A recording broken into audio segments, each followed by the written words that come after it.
okay, where do we left off? We left off with the gear. Oh yeah, right. We haven't finished the gear yet.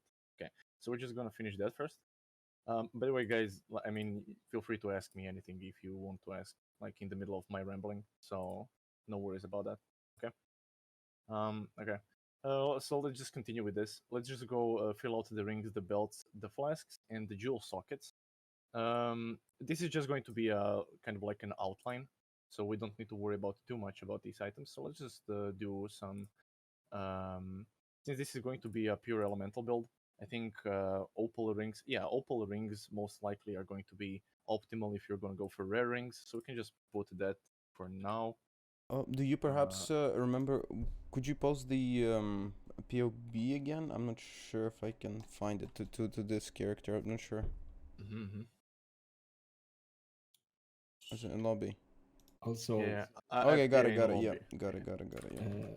One good idea if you play Oni-goroshi build is that you get two of them and you weapon swap to boss killing skill. I once played a double Oni-goroshi, other one had frostblades, other one had blade flurry.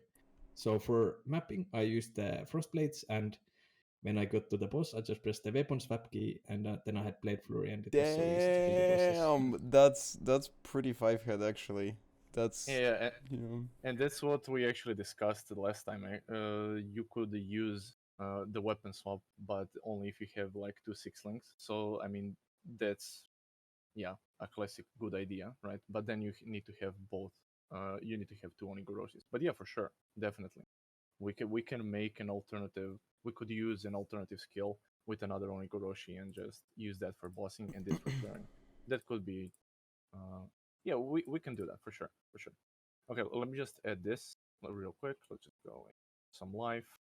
By the way, when you're going to be doing, if you're ever going to be doing opal rings, if you have an elemental build, so opal rings can be used on any elemental build. Doesn't need to be an attack-based build. It can be a spellcaster, whatever. Opal rings are always good because they give just pure elemental damage, right? It's not specific to attacks or spells and stuff like that. So what you can do is you can just craft them with essences. Your fire, then you're going to be using anger. So then you can go with something like even just screaming essences of anger. You see, it gives something like 25% average increased fire damage. So even just crafting the opal ring with this screaming essence, you're going to get something like 50% increased fire damage just by rolling this, right? Maybe you just get some other lucky rolls as well. Then if you're using an attack-based build, maybe you roll this additionally on the opal ring, and maybe you roll some life, and then you have an empty slot, let's say, and then you can even craft some resistances, right? Fire and lightning on the bench, for example, something like this. And now you have a pretty decent ring, right? Just because you used your essences that were rotting away. By the way, this is one way that you can make money as well, right? I mean, if you just have a good base opal ring, good item level, you use 4 catalysts, 4 turbulent catalysts, then it goes up to 20%, and then all of your elemental modifiers that you modify on this are going to be amplified by 20%. So then you have this 20% increased opal ring. You just slap some essences of anger, wrath, or what's the last one? Hatred, right? For all of the elements, depending on the element that you need. You slap until you get something like this, and then everything is going to be amplified by 20%. And it's really cheap to craft, right? You're just aiming for life. And additionally, this, if you hit this, then you're golden, right? But even without this, right, 60% increased elemental damage for a couple of essences and an opal ring is pretty good. So this can be easily crafted at the start of the league. Even if it's not an opal ring, you can do this with something like a coral ring if you want life, stuff like that. No problem at all. But okay, let's do. So since this is an attack-based build, one good thing that you can use as a starter always, like this is something I recommend to everybody. Belt of the Deceiver, right? Why Belt of the Deceiver? Because straight up, if you're going to be up close and personal with enemies, you're always going to get this intimidation proc, right? Nearby enemies are intimidated, which means they're taking 10% increased damage from all attack-based skills, right? So you mean, okay, it's 10% increased damage, so that's not a lot. But if it's 10% increased damage taken, that's actually 10% more for you. Because let's say you're dealing 10k damage, right? They're taking 10% extra from that whole damage then it's basically 11k, right? So this is 10% more for any attack-based build that's up close and personal playstyle, and that's Flicker basically, right? Not only that, you get life, you get resistances, you get some physical damage that gets converted to fire. So again, you're getting damage and reduced extra damage from critical strikes you take. So you're even tankier. And this build is like super cheap, something like 2 chaos. Question. So the 20% increased physical damage, if we have full conversion to fire, we still benefit from that mod? Yeah, for sure, because you're amplifying the damage, but it gets that physical damage, but it gets converted to fire. Then you're basically getting that fire damage. So you can benefit either from physical damage or from fire damage, and this is why people usually prefer going something like a physical skill, physical damage weapon, right? And then converting all of that damage into one element. Doesn't matter if it's cold, fire. You're going to see a lot of conversion builds, and it's precisely for this reason, because you benefit from the physical damage modifiers and the element that you chose, right? Katomis also had a really good point about catalysts and using them on white rings before crafting them. Yeah, this is what I said. Oh yeah, sorry, I missed it. Sorry. Yeah, I did mention it. So before you start crafting it, just use 4 of them, because then you get 5% per catalyst, right? I did mention it. So yeah, for sure. And you can easily craft something like this, right? You just need to hit either life or even elemental damage. I mean, even if you don't roll one of these modifiers, it's fine. Okay, so now we have an outline of this. Flasks, honestly, we could leave this for now until we optimize a little bit everything else with the auras and stuff like that. But the only things that we put here in the auras are Anger, Purity, Fire, Grace, and Enlighten, and we're not even sure if we're going to keep this. Possibly we will, but I think we're gonna have to add Vitality somehow into the mix, because the degen is still like killing us, right? From current embrace and stuff like that. So we're gonna have to find some solution to that burning thingy. But okay, yeah, even if we have 80% fire resistance, so it's actually quite nasty. The degen that's happening through this. But okay, let's go over the jewels a little bit. So what you can always do is, if you don't know which jewels, which boots you can use and stuff like that, you can always go here. You can click on any slot. Let's say you don't have any items at all, right? You can just go sort by combined DPS, any slot, and it's going to find the highest DPS item for your build, for all of the things that you put until now, right? And then you can, okay, Oni-goroshi, of course, because we basically made the build revolve around that from the start. So of course this is going to be first. Goddess Unleashed. This is something that we explored yesterday a little bit because of the conversion, right? If I'm not mistaken. Yep. And then we have Paradoxica. Okay, I mean, this could be an alternative. And this is also nice because this is actually a one-handed sword, so you could use 2 of them. So maybe this could be even more damage than our Oni-goroshi. But then we wouldn't get her Embrace, so then we would have to remove it from the configuration, then we would have to compare stuff like that. But okay, let's see, instead of the weapons that we could use, if there is anything else. Now it's listing all of the weapons, but let's see the first one. Okay, Abyss is not, that's realistic, but it makes you super squishy, so we're just going to ignore that. We don't want to be squishy because flickers are usually squishy, like from the get-go. You don't want to get even squishier. Replica Abyss is still nothing that we need. Lore Weave, Replica Lore Weave. Okay, this one has a huge downside, and that's that your maximum resistances are 72%. We don't want that. We want our fire resistance to be as high as possible. So let's keep searching. These are just weapons. Okay, so it's listing mostly weapons, so we can maybe just search for something like, let's say we don't have any jewels, right? We can just search for jewels with the highest DPS. Then we can see which one is going to give us the most DPS, and you can see in which slot it's going to give the most DPS, right? So this Transcended Spirit is going to give us the most DPS if we place it in the, you see on the bottom, equipping this item in socket number 3 will give you 8.5 full DPS. So this could be something that we could use, and we can actually explore why is it best in socket 3, Transcendent Spirit. And what does it say? So the socket 3 is located where? On the top of the 3. Okay. So basically, it's getting bonuses and stuff like that depending on the dexterity that you have in radius, and that's most likely because we can find the most dexterity here.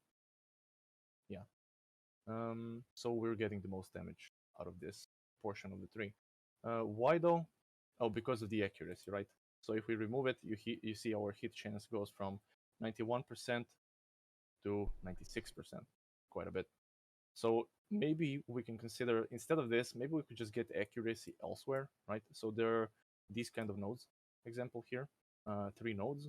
We could take these accuracy nodes and we would probably get 100% hit chance. Okay, it's actually 97%, which is still close. And we can see how much damage are we getting per point. So we're getting something like 4.8 per point. As I said yesterday, like the rule of thumb is something like 4% more per point is good. So 4.8 is really good. I mean, it's a little bit better than the like rule of thumb. So we could go for these nodes, but then again, we're using up more points for this. For this, we're using less points, and it's almost the same effect. So for now, we could actually just leave this as it is. Just gonna hit save. By the way, just try to hit save as much as possible. There have been instances where like some errors could generate, and you could lose your whole progress for no reason. I forgot to mention that last time, but it's super important. Trust me. I used to spend, I don't know, 2 hours without saving, then I would just lose all of my progress and I would lose my mind. But yeah, Oof. I mean, yeah, it goes without saying, but just in case. And now we can search for other jewels. Honestly, I don't think any other jewels are going to give us too much DPS. Okay, so there's Transcendent Flash. In socket 1, we could use it, but you have to also understand that this Transcendent Flash also gives you -1 strength per 1 strength allocated on the passive terrain radius. So if we allocate this, for example, in socket 1, we're going to lose some life because it actually consumes the strength, right? But it doesn't matter, it's going to give us a lot more damage. So now you see, just with these 2 jewels, we're getting a lot of damage. But these jewels don't give you any form of defenses, so they only give you damage. And they actually gave us what? Something like, let me just see. Transcendent Flash gave us 9%, no, 7.3% full DPS, and this one, Spirit, gave us 8.5. So let's say an average of 8% more damage. What you can do then to compare, for example, you can go on a jewel, and you can just craft your own jewel that you think you could get in game, right? So let's say a Crimson Jewel, you would get it with maximum life because you focus on life, of course.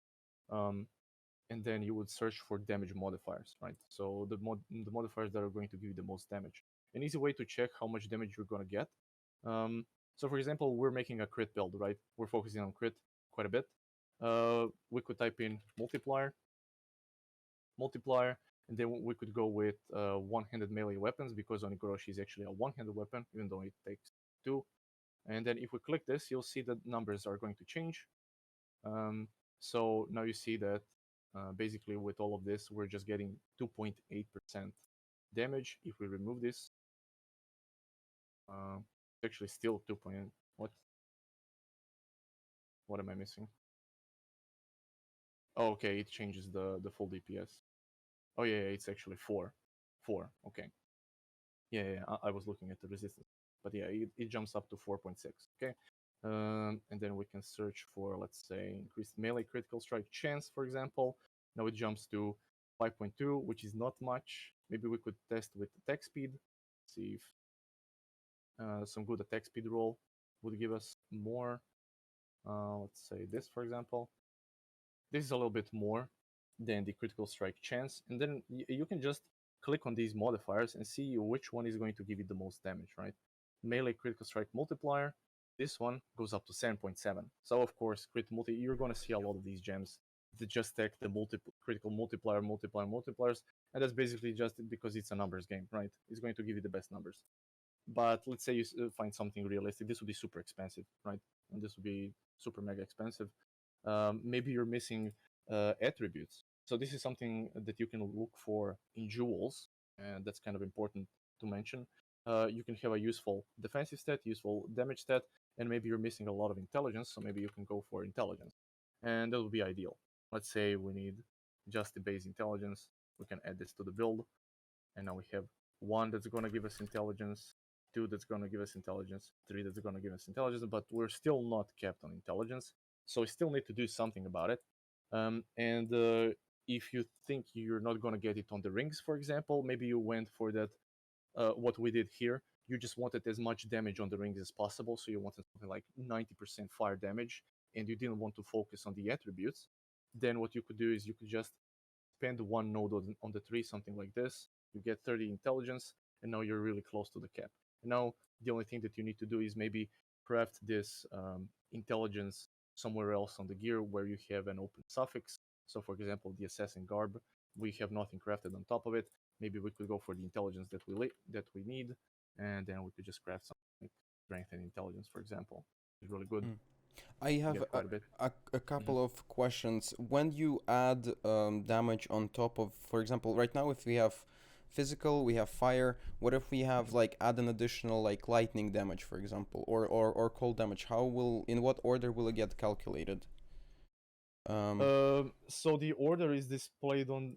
So it's actually written on the wiki. I don't know the precise order of it, but since we have the Avatar of Fire active, right? Oh, we have yeah, Avatar of we won't deal anything everything. else but fire. Yeah. Yes. But even if you added something like cold or lightning, it's 50% of it is going to get converted to fire. So it's not wasted completely, but you see, you're getting only 50% of it. So 50% of physical cold lightning damage is converted to fire damage. But yeah, I'm just thinking because it seems like if we're going full fire, the best way to scale the damage would probably to reduce enemy resistance. And I remember Eye of Malice had an interesting interaction where nearby enemies have 50% increased fire and cold resistance, which would increase it if it was negative. So I'm thinking maybe there is a way to somehow make that, like, what would be some of the mechanics we could do to really focus on reducing the target resistances. Oh, but the Eye of Malice, I think it was made for ranged characters, right? Because nearby enemies have increased fire and cold resistances, and since we're going to be close all of the time, this is going to be detrimental for us. Yeah, but if it's negative, then the 50% increase is gonna have the effect of increasing the negative number, which will make it bigger. I'm not sure what you mean. So if we put our target, if the target we're hitting has negative resistances, then the 50% increase will increase that negative resistances, as far as I know. No? No. It's not going to increase the negative resistance. It's just going to go, like, if the enemy has, let's say, minus 30 fire resistance, and you have this Eye of Malice, nearby enemies are going to have 50% increased fire, so it's going to go from minus 30 to plus 20, right? So that's the only thing that's going to happen. It's not going to increase the minus 30 to minus 80. This is what you But mean, it's right? it's not plus 50% to fire resistances. It's in 50% increased. Let me just see on the PoE wiki. Let's see if it has some special interaction. Eye of Malice. PoE wiki.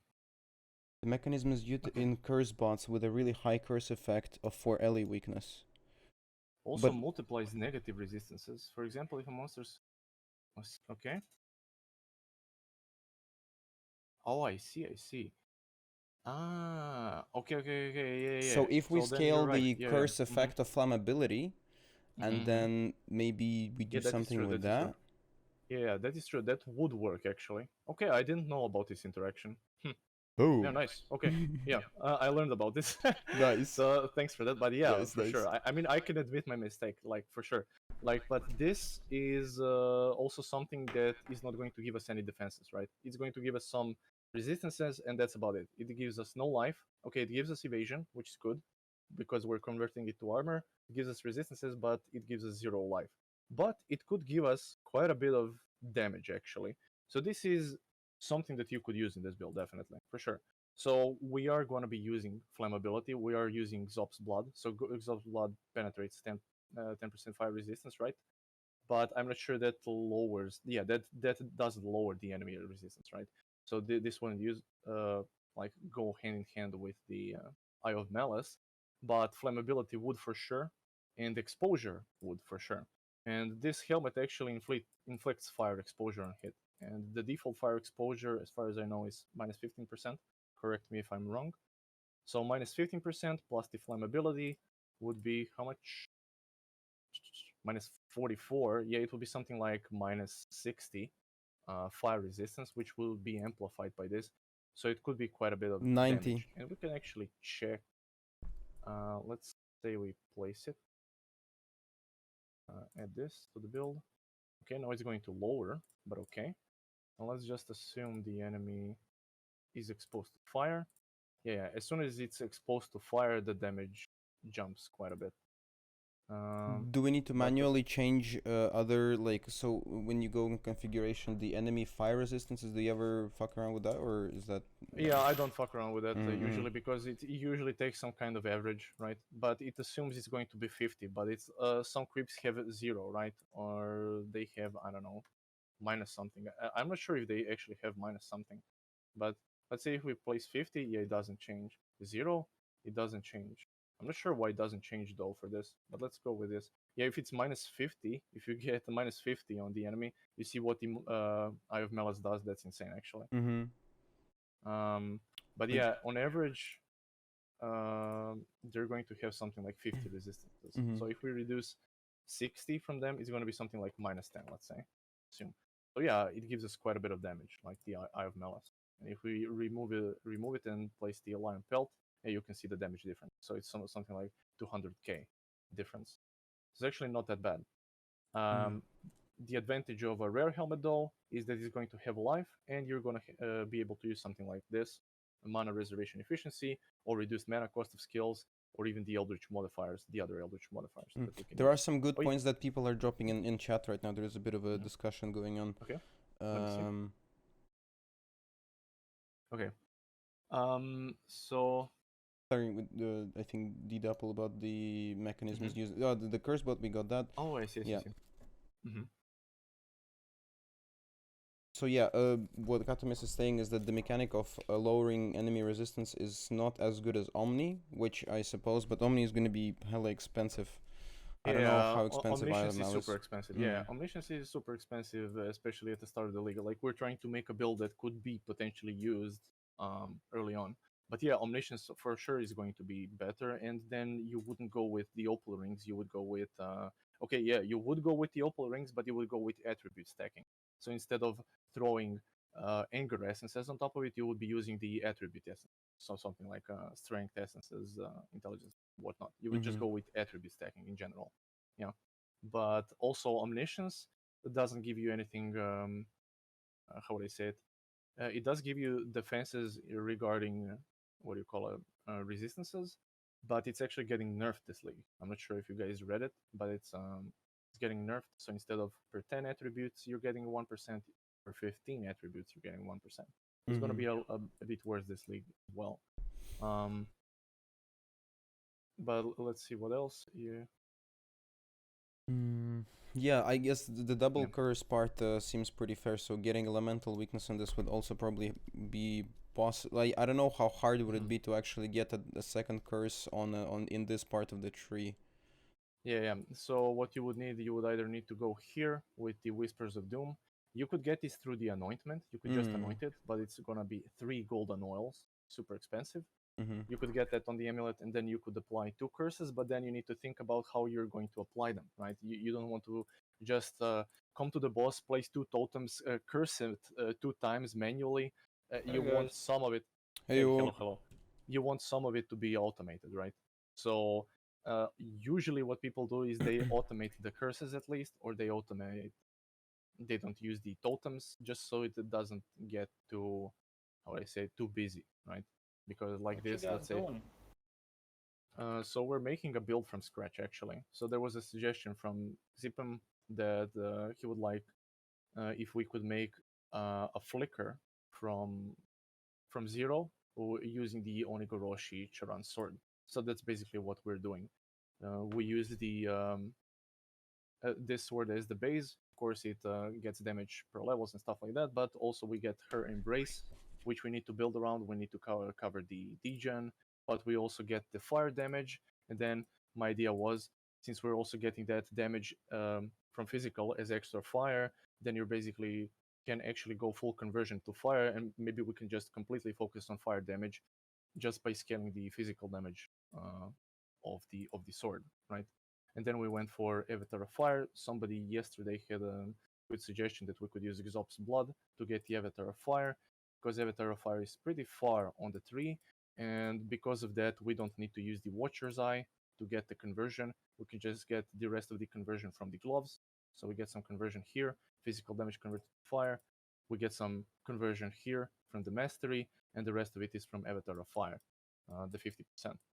So basically that's what we're doing. We're making it from scratch. I think there's a video Why from don't the you do physical damage added as fire? And there is the virgin version of the gem where it gives you physical converted. And that way you don't need the bloods. You just need to have the which one? Which one?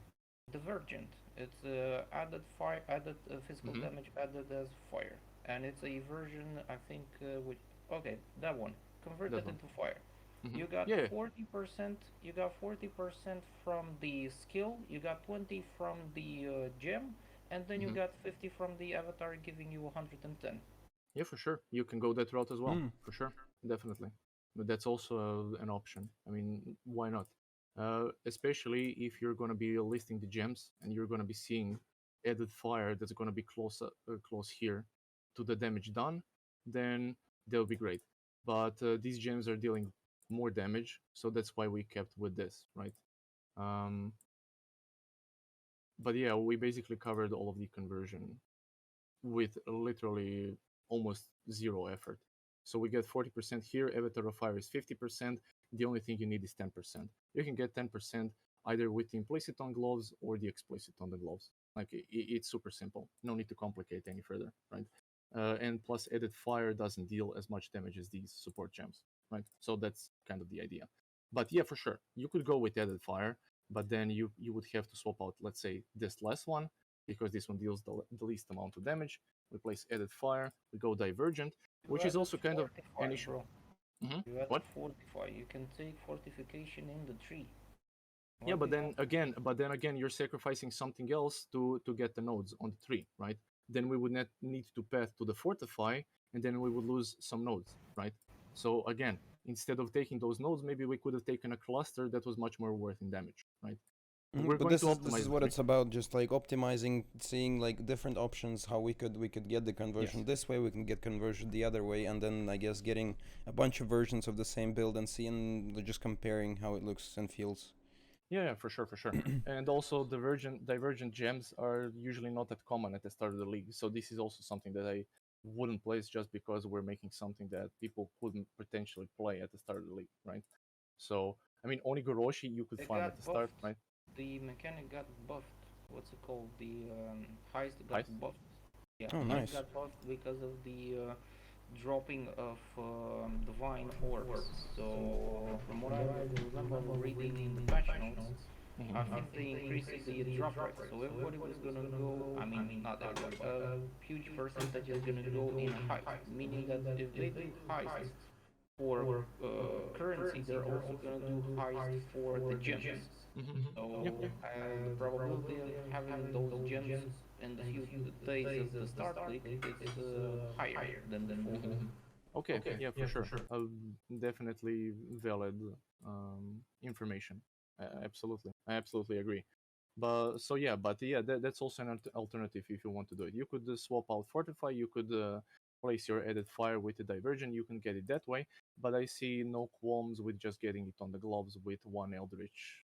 You could get it with the weak eldritch modifiers. You could just get the physical damage conversion. You just need 10%, right? So it's not that big of a deal at all. Like you have multiple ways of getting it, and for sure that's one of them. But yeah, one more thing that I also forgot to mention yesterday regarding Flicker, right? So I actually remembered how how I am supposed to calculate because let me just show you. So my build list, I actually made a Flicker that's called Blooming Flicker, right? And I also made it with the Raider Ascendancy, right? And here you have the Frenzy generation explanation. and here is where I did the math on how consistent are you going to be with generating frenzy charges with just the Raider Ascendancy, the gem, and actually the mastery, the sword mastering, this one. What's it called? 8% chance to gain a frenzy charge when you hit a unique enemy. So I did the math here. I'm not going to be doing it again. But basically, per attack, we have 86% chance to succeed, right? Every time we attack, because we have multi-strike. It goes 3 times. So 86% chance, which means that every ninth attack will fail to generate a charge, right? Every ninth attack.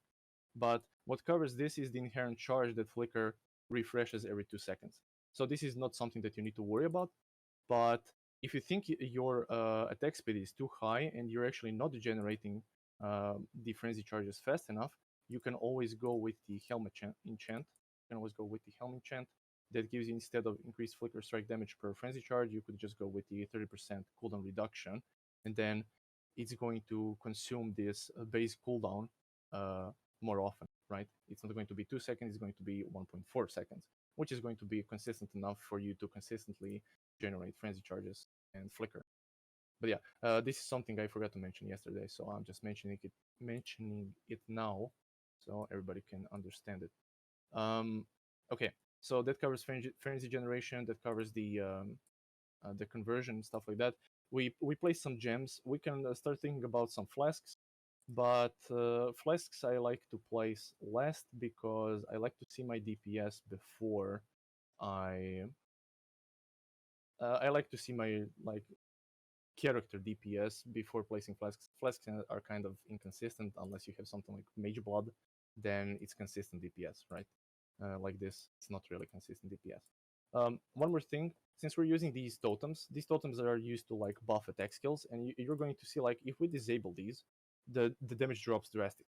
The reason for this is because their buffs are really insane, right?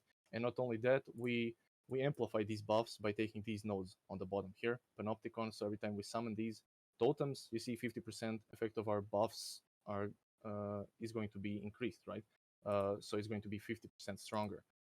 So the totems are really useful for giving you a lot of damage. The downside is you need to cast them before a boss, and they need to kind of survive, right? But there's a nice also addition to these guys. You could maybe just place them in. Since we're using actually technically 2 6-links, you could place them in another 6-link, like the body armor. So we could use our Flicker Strike in our weapon, right? This would be one 6-link, and the second 6-link could be our totem, right? And then you could do some really crazy stuff if you want to buff your totem damage. You could just switch here to, let's say, Wall Ancestral Warchief or Protector, and then now it's going to sort all of the gems that are going to be listed, combine DPS for these totems, right? And then we can see which are going to give them the most damage, and then you're going to see the damage rise there in the total DPS because we included them in total DPS. But there's one thing that we can abuse with them, and it's that we can place, for example, something like Combustion. So if you place something like Combustion on them, it means they have 25% chance to ignite on every attack. But what Combustion does is enemies ignited by supported skills have minus 10 to fire resistance. So this is also one way to amplify our Flicker Strike damage. So you can amplify your skills with your supporting skills that you're placing in your build. Sometimes you can do this with some stuff like Storm Brands, Aura Curses, and stuff like that. But you can do it through totems as well, right? You can do it through Ballista totems, through Ensnaring totems, and stuff like that. You can place a lot of debuffs on the boss, and then you're basically going to amplify your skill. So for a physical build, you would most likely use the totems as well for an attack-based build, but instead of Combustion, you would perhaps use something like Maim, right? Because Maim is going to give them damage, but it's also going to make the enemies maimed by supported skills take 10% increased physical damage. But we don't need physical damage, we need fire damage, so we can place Combustion. And now, just because of this, since enemies ignited by these supported gems, we can place that the enemy is ignited because of this, and you see our damage jumps even more because of this 10%, right? Because Flicker Strike is now actually dealing more damage because of it. So combustion would be something that I would definitely place on them because it amplifies not only the totems but your flicker as well. And then you could just go with the other gems that are going to amplify the damage of the totem. Something like multi-strike is going to be listed like in order. Since now we ticked the incalculation that the enemy is ignited, we know the totems have 25% chance for them to be ignited. Most likely they're going to be ignited, so we could consider emulate because supported skills deal a lot of extra fire damage against burning enemies. But this is going to be slightly inconsistent because it's only 25% chance to ignite, right? So you need to consider that as well. But I think 25% chance is kind of enough because they're going to be attacking quite fast. You can see the attack rate on them is something like 7 per second.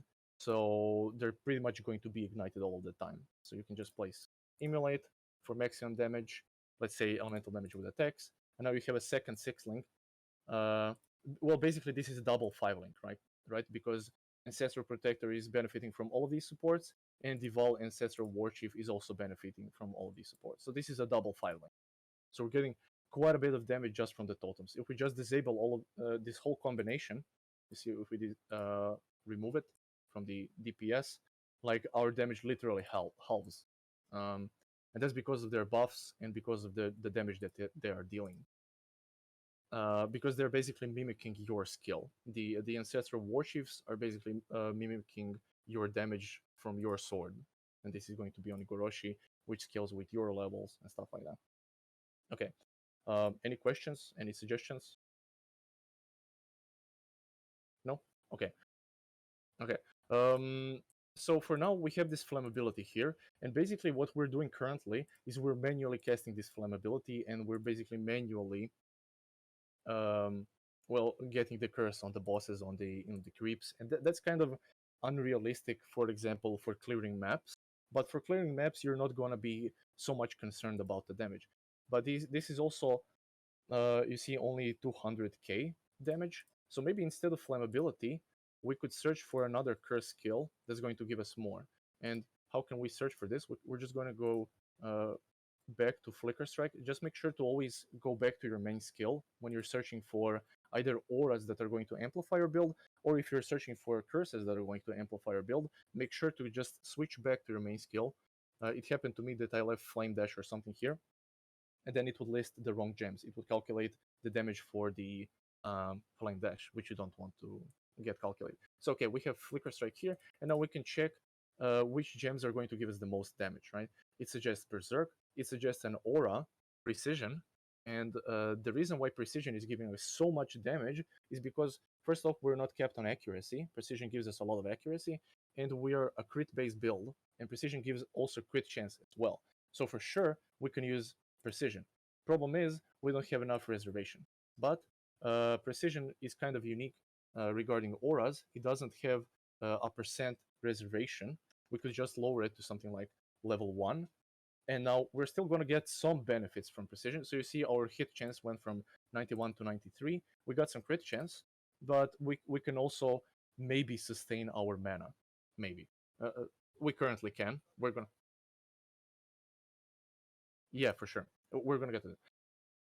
So let's see. So now it doesn't suggest auras. This is just suggesting basically for this Precision what's going to amplify this Precision and give us more damage. So you see when there are check marks on the side, it's basically amplifying this what's already here inside. But we want to skip that. We want to get to this plus icon, and this plus icon is going to give us the other skills that are going to amplify basic Flicker Strike. So Berserk, of course, if we're going to be generating Rage, this would be ideal, but we're not. Phase Run is kind of like a false alarm, because it only amplifies on the first strike. So I think people that use slams use this. They use phase run, then when they slam, they get that more damage on the first strike. But for us, this is useless because we're taking something like 11 attacks per second, and that one amplified the strike is not going to do much. So the best curse that it's basically suggesting, the first curse that it's suggesting that's the best DPS is Assassin's Mark. Why? Because we're crit based. As I said before, crit based, it's going to give us, instead of flammability, you see now it jumps from something like flammability was 3.2 mil, right? If we click this, it's 3.5, right? And if it's the default one, you see what it also gives you. Cursed enemies have a 5% chance to grant a power charge when hit, right? And we're hitting 10 times per second. So 10 times per second is 10 times 5%, so 50%, let's say, to get a power charge when we're hitting an enemy. So basically, on a boss, just because we place this, we're gonna have power charges. And honestly, I think we can then check power charges as well. So now it jumps to 4 million. But this is only if we're fighting a boss, right? We're not gonna be getting these power charges on enemies because we're not casting Assassin's Mark constantly on enemies. When you cast Assassin's Mark, it only targets one enemy, and we're not gonna target every single individual enemy on a map. We're just going to throw it on a boss, and it's going to be there permanently. This is a nice thing that they did with marks. You could just cast it yourself on a boss, and it's going to stay there permanently. The only exception is if the boss has invulnerability phases. The invulnerability phases can remove this Assassin Mark, and then when it switches to another phase, then you're going to have to reapply it. But again, it's going to stay there permanently until either you kill it or another invulnerability phase comes. So that's the advantage of marks. But if you still don't want to do that, you want to make it even easier than this, you can always get the curse on hit. I'm not sure how it's called now. Hex touch, something like that. Yeah, I think it's hex touch. Supported skills apply support curses on hit. Okay, so you need It's to mark have it on hit. Hex touch only works for curses. Oh yeah. Okay, my bad. Nice. Thank you very much. So trigger supported skills when you hit a rare or unique enemy with an attack. So every time we're gonna hit something with a flicker strike, this is going to apply the Assassin's Mark on top of it. And this way we don't need to worry about reapplying it. It's gonna be reapplied constantly. Not only that, we're most likely gonna be getting power charges when we're clearing maps, because maps also have rare enemies and they have unique enemies, the boss. So we're gonna get some power charges when clearing as well. So Mark on hit is really nice to have. This setup perhaps we could place in gloves. So this is also kind of something that I need to mention. When you're making your build, when you're making your skills, all of this, you have to consider where you are placing them. So Flicker Strike, we're placing in Oni-goroshi, but it doesn't really matter because it doesn't have any buffs to your skill gems. But if it did, it would be much better to place it into your sword that has buffs to your gems, instead of something like your body armor that doesn't have any buffs to your skill gems, support gems, right?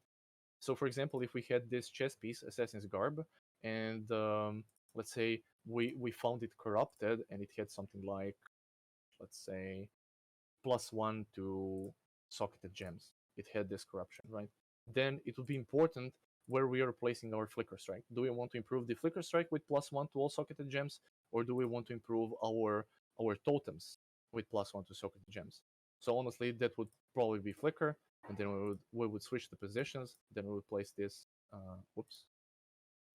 body armor, and we would leave this weapon 1, right? And then this would be the optimal setup if we had something like this that applies to all the gems on the item. But okay, let's remove this. We don't want it corrupted. Corrupted.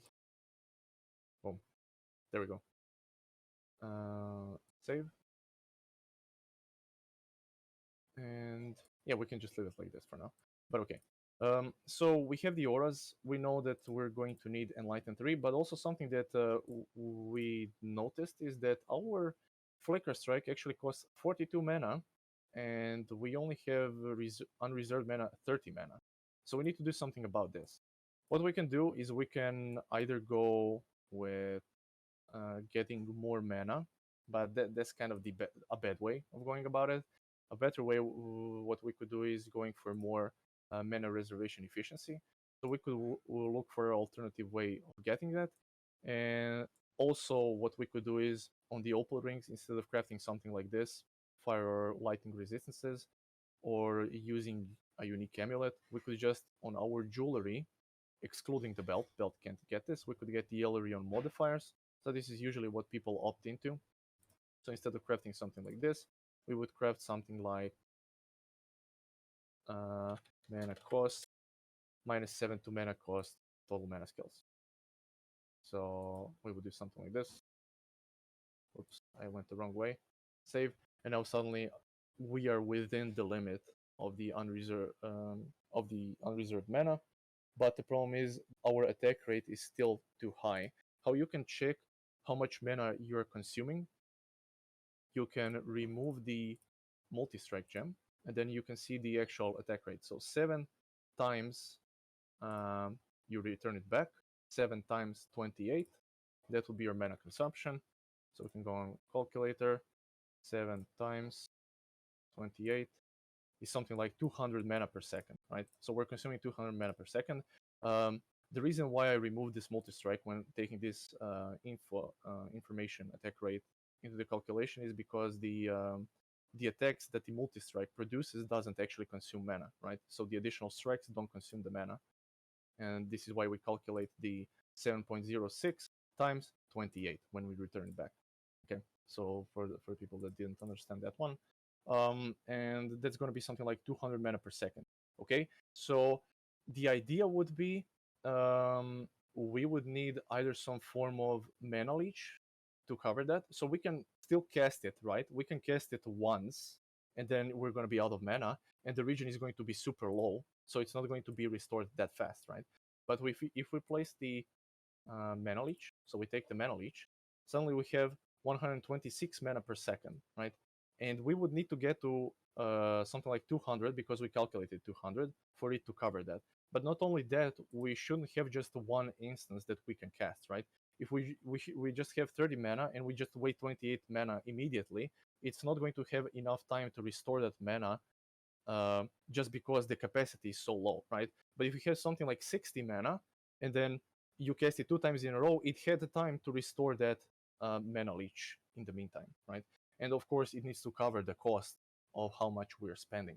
So we would need to get this mana leech at least to a 200, and it would be ideal if we got this to 60, right? So we can have 2 casts in a row without it being interrupted by our mana capacity, right? So that's something that we should solve first because mana issues are usually one of the bigger problems. But you see on our helmet, we have the reduced mana cost of attack skills, and I can't spell that correctly, so I'm just going to look it up on PoEDB, and I'm going to show you what I was supposed to show you yesterday, but the site didn't work. So you type in PoEDB modifiers, you go here, and if you want to look for Exarch implicits or Eater of Worlds implicits, you would just find your item that you're looking for. So currently we're looking for the helmet, right? We're looking for the helmet implicits. Let's go. Helmet is going to be dexterity based. Let's just go here and then up here. So here you're going to see all of the stats, all of the influence modifiers that can roll, stuff like that. But what we want is we want the Searing Exarch implicits. Sorry, just 1 second. Losing my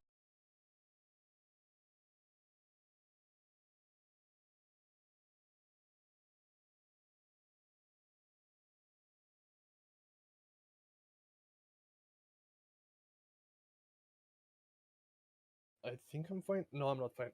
Just give me 2 minutes, please.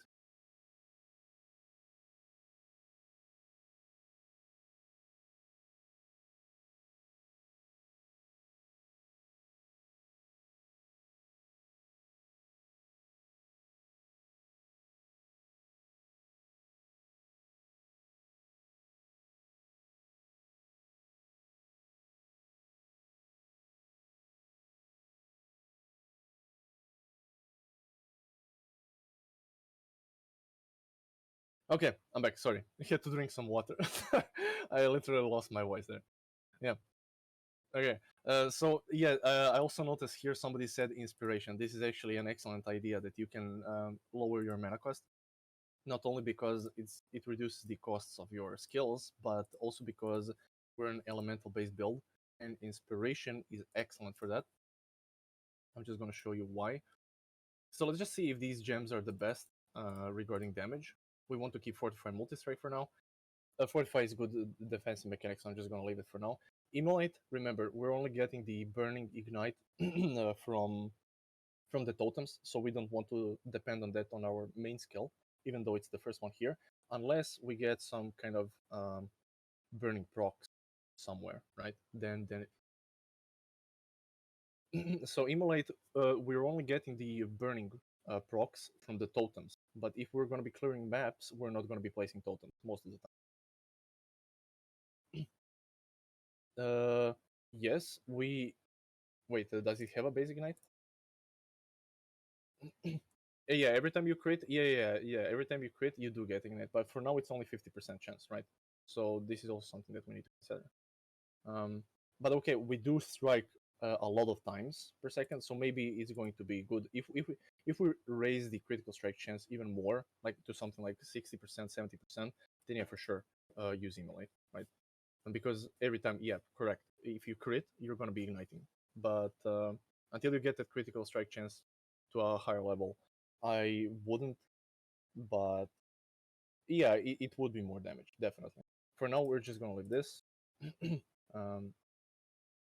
Actually, it's suggesting Ruthless, but I'm pretty sure Ruthless doesn't work with multi-strike unless they change something. Oh yeah, it works on every third complete hit, so it counts it something like 3 strikes, nothing, 3 strikes, nothing, and then the next 3 strikes are going to be applied with the Ruthless. I think it works something like that. It doesn't apply the Ruthless to the third hit of the multi-strike combo, right? It goes 3 strikes, nothing, 3 strikes, nothing, and then 3 strikes amplified with Ruthless. So yeah, it does, I think, actually work. Okay, so we can place Ruthless. And the last one can be critical damage, let's say. Okay, so this is the maximum damage that we can get for now. And I lost my track of thought. But you need the inspiration to that link. Yes. Good. Also, Thank you. Thank you. Life tap could also work. Inspiration, life tap could work, but life tap is going to consume your life. So we already have huge degen, and that's kind of an issue, right? We're already degening it, and we need to get our life regeneration to cover that. And if we went for life tap, place it. Life tap. Now our what do you call it? Flicker strike costs life instead of mana, which is 7 times 77, which is going to be quite a bit of damage. You're going to be taking quite a bit of damage just because you're using life tap. So life temp is kind of out of the options, but inspiration is really but I was wondering if it's easier to fire damage leech instead of the mana. Maybe it's easier issue to fix. You mean if we're going to be leeching life? Oh, you mean yeah. I mean like leeching the mana. Yeah. So we're going to be leeching life anyway because of this node, right? So we have life leech on hit, so it actually would cover the cost of the life tap. But the problem is also with life tap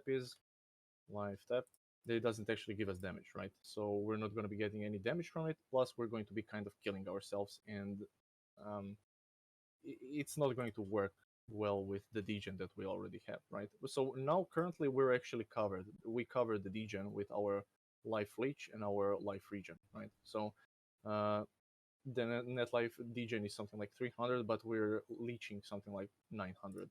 So we're actually in the positive area already. But we're also going to try to improve that. But yeah, inspiration, you see the difference between critical damage and inspiration is not that big. So if we place critical damage, it's 4.1 mil, inspiration is 4 million. And do we need to tick something here? We don't need to tick the inspiration charges, it automatically ticks them. But yeah, basically what inspiration charges do, so basically you're with inspiration, your skills cost less. So you see our flicker costs something like 10 mana now, which is pretty great. Already we don't need to do anything. But not only that, we generate these inspiration charges as we're wasting mana. We're wasting mana a lot, so we're going to get these inspiration charges no problem. And each of these inspiration charges gives us 5% more elemental damage, right? So as long as we have them, we're going to be getting that elemental damage. It's actually a little bit lower because usually you're not going to have the cap of inspiration charges. Inspiration charges, I have a cap of how many? 6? No, 5. Something like that. I think it's 5. 5 is the cap. But generally you're going to have something like 4 on average. So this will be something realistic, right? But yeah, this is a fine solution. And then maybe instead of these opal rings, so these opal rings are starting to become kind of expensive, right? You have elemental damage, increased elemental damage, fire damage, life, and you have some Ailment mods on top of this. This will be kind of expensive and honestly a little bit harder to craft because you have two good prefixes with an open prefix that has to be non-channeling skills have -7 to mana cost. So this is kind of hard to make, honestly. So maybe you could drop this. Honestly, I would drop this and I would just most likely you're going to have your prefixes filled, right? Just because you crafted it yourself. I mean, if you didn't, then like good for you. You can craft an Eldrian mod and maybe even resell this to somebody else. Somebody will buy it for sure. But what you could just do is just craft the fire and something else. Let's say fire and cold resistances. Now this is something more realistic, something more doable, right? But then the cost of our skill is going to go up. But what we were going to search, right, was the Searing Exart implicits for our helmet. Here, there is this one mana cost of attacks. Since Flicker is an attack, we can abuse this modifier. Usually, you can easily get the second one at least. So we could just copy this modifier. The second one is super cheap. Even the first one is cheap and doable. And then instead of two implicit. Here I misspelled it. And here we're gonna place 22%, reduce mana cost of attacks, right? So this will be the Searing Exarch implicit. Once we place this, now it's 16. Now we're really close, even without the Elrion modifiers, right? We have 16, and if we could get this unreserved mana to something like 32, so that we can have 2 casts in a row, and we can get this mana leech a little bit higher, then we're just going to be fine and dandy. We're not going to have to worry about mana issues whatsoever, right? A way you can increase mana leech is you could get all of the rest of the modifiers here, but this is another 2 nodes, which is kind of iffy. But I'm pretty sure there is mana on hit that you can get somewhere. If I'm not mistaken, maybe you can get it actually on jewels as well. Let me just check. Because mana on hit would be nice. I'm not sure if they remove this or not. Mana. Okay, we have reduced mana cost of skills, so you could actually get this on the jewels as well. So instead of our crimson jewels that have this, we could get reduced mana costs on a couple of them, and we could lower it that way. That way, we would be in the safe zone. Alternatively, you could just go with 2 nodes, for example, 2 nodes here. So these primal spirit nodes are actually good. What does it say? Gain 4 mana per enemy hit by attacks if you've used a mana flask. You're not going to be using most likely a mana flask. Although that's also an option how you can sustain your mana. Then you don't need to do the leech and all of this shenanigans. You can just make a really good mana flask that's an enduring mana flask. What an enduring mana flask means is that it's just going to last even when it fills your mana. So it lasts basically as long as it says it lasts. I can show you even. So you just go craft item, utility, utility, no, not utility, sorry, mana, flask mana. We go with the eternal mana flask because it restores more, create, and then you would go with the enduring. Can I type it in like that? I don't think I can. Let's see.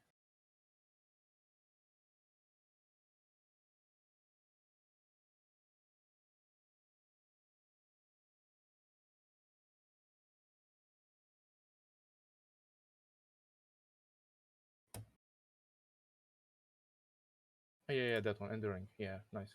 Good eye. Thank you. That one, and then you could place something on top of it. Removes curses on use is kind of not that great because usually curses are going to be applied on you on a map, right?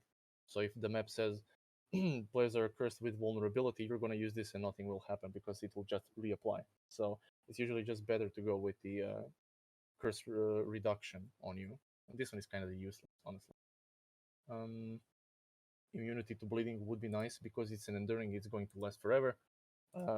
Then you're going to see it lasts 7 seconds. So for these 7 seconds, you're going to have pretty good mana restoration, right?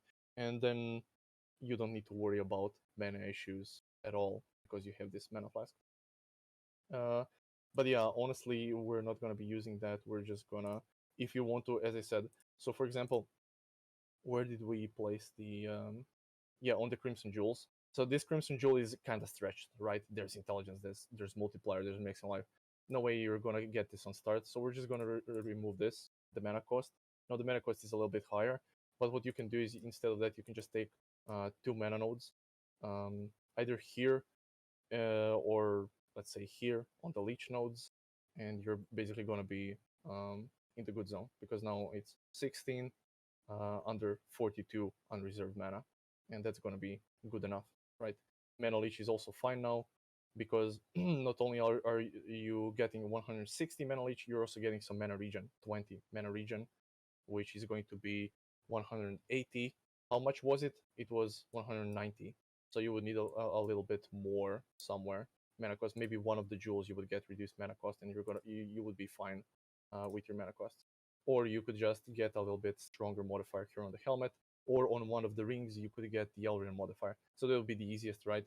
We could just instead of having these 2 opal rings that are kind of beefy, we could just go with something like a ring, let's say coral ring.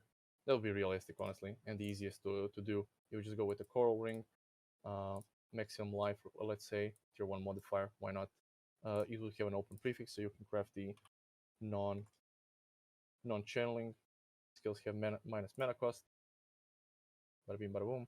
And then you would get a little bit of resistances. So we're already kept on fire quite a bit. We don't need fire, we need cold, we need lightning. Kind of a realistic ring. Pretty easy to get, right? Could just add this coral ring. And we solved our mana issues completely. And now we don't even need the mana nodes, right? Because now it's 30, but the mana cost is only 9. So we can even get 3 strikes in before we reach the limit. But not only that, we're also going to cover our mana cost anyway with our mana leech. So we don't even need to worry about it. So it's going to be 7 times 9. Math is hard. 56, 63, right? 63 mana, if I'm not mistaken, per second. We have huge mana leech just because we took this one small node here on the tree, right? We're getting both the mana leech and the life leech, so that's really good. Okay, next thing. So we solved the mana, we solved the mana reservation. We can check a little bit our auras if we want to, like, maybe replace something. But honestly, anger is going to be. We can check if the anger is the optimal way to get the damage. So we get to the plus. We ignore these what do you call them, check marks, right? Well, we want to ignore it. And the first aura that pops up, we're going to place that. So anger, yeah, anger was fine. We can leave it like this. Now we see that we have quite a bit of physical damage reduction as well. That's because we're converting all of our evasion into armor. But we can check if grace is actually better than determination. So we can type in determination. Yes, it is. Determination is only going to give us 62%, while grace is going to give us 69%. So yeah, we're going to leave that as well. Enlighten needs to be here, unfortunately, because if we remove it, our unreserved mana goes down the drain. Purity of Fire. The reason why we have Purity of Fire, for those that weren't here yesterday, is because of her embrace, right? We want to get that fire resistance as high as possible, so we can survive the burning damage from Oni-goroshi. Okay, so now we have the baseline of the build. We have the tree, and now we see that we're actually a little bit over the top on the tree. And now we need to do some trimming, some modifying. Maybe we didn't get the optimal paths, because remember what we did at the start. Basically, we took the frenzy node, frenzy node, frenzy node, and then around these paths we made the build, right? But maybe now that we filled out the build, maybe we can get something a little bit more efficient. So we can check if maybe this path is a little bit more efficient. If we place 2 nodes here, we remove 2 nodes here, we did nothing. Okay, nice. We can just keep looking then. Maybe we can just, we don't need to return it because we're actually taking all of these nodes. But then we see that we could maybe perhaps take these suppression nodes. So if we're lacking some suppression, which we are actually lacking suppression, we could take these 2 nodes, but then we can cut off these nodes. And these are kind of inefficient, so maybe we could remove these 2 nodes. Now we have something else, and we actually saved a bunch of nodes, but we lost some life, right? So we need to take this into consideration as well. Usually these starts can be a little bit inefficient, but we're getting some life and we're getting a lot of evasion here. You could keep this. Alternatively, what you could do is you could just take these 2 nodes and then cut off all these 4 nodes, right? So now we got 2 nodes back, and maybe we could use these 2 nodes somewhere more useful. Maybe we could place on life here, life here. Now we got the life back, but we also kept the points here. But the thing we lost is a little bit of evasion. So we can check how much evasion we lost. Do we want to lose that much evasion? So we lost something like from 69% physical damage reduction to 66, which is honestly kind of fine. We could just leave it like this. And we can keep searching if we can make some other modifications as well. Okay, let's see what we need to drop something definitely, because we're not going to be reaching level 100 anytime soon, most likely. This is kind of stretched on the top here, because we're only going to get this life, and we're only going for this jewel here, but this is quite a bit of nodes, right? So if we scroll over this cluster, we can see that we're only getting something like, how much DPS? We're getting 0.7 per point. So this is really low value for damage. As I said, the rule of thumb would be something like 4% more, but this is something abysmal. The only redeeming thing here is the life, but this is only 16% life, right? 16% life, honestly, we could get elsewhere. So we could just maybe cut off this whole branch. We could get the life back here. These 2 nodes are 9%, and this was what? This was 16%. So we already covered a bunch of that. Maybe we could go for life and stun avoidance here. So we got some life here. And then we need to think about the damage, right? So we lost a bit of damage. You can see like it dropped from 4 million to something like 3.2 million. And now we can do the same process that we did yesterday. And that was, we could go to combine DPS, show node power. We wait for it to populate. We remember to save as well. So we just wait for it to populate a little bit. It's basically just calculating the DPS of all of the nodes on the tree, depending on all of the gear that you put in, all of the skill gems that you put in, and all of the passive nodes that you took, as well as the ascendancies. You can see the ascendancy is also highlighted. Now we just wait for it to populate until the end. They should all become a little bit dimmed when it's done. We're just gonna see that. Should be soon.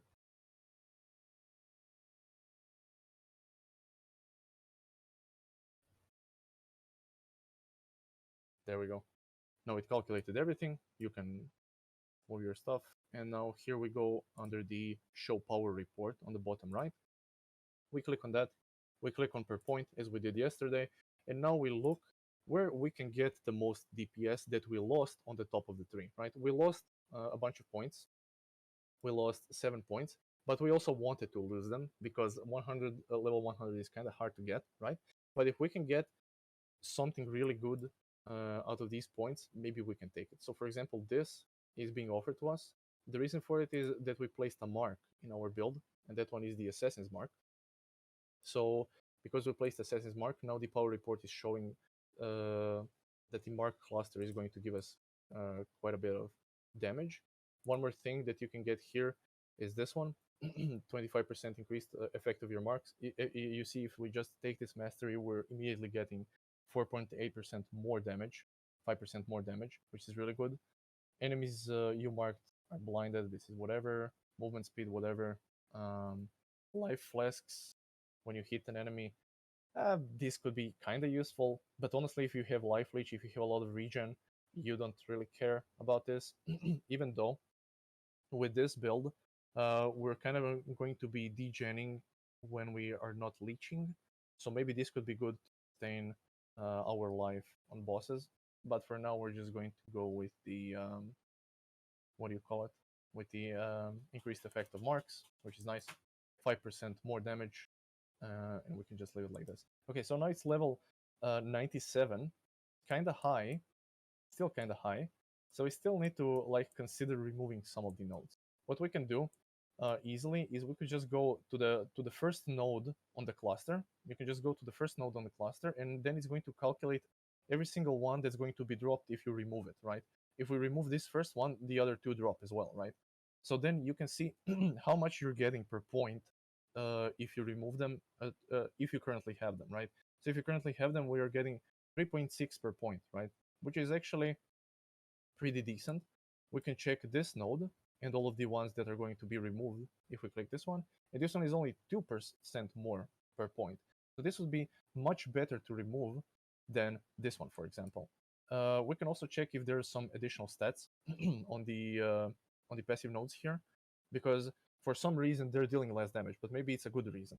Okay, 2% chance to block attack damage while dual wielding. We're not dual wielding, and we're not holding a shield, so this does not apply to us at all.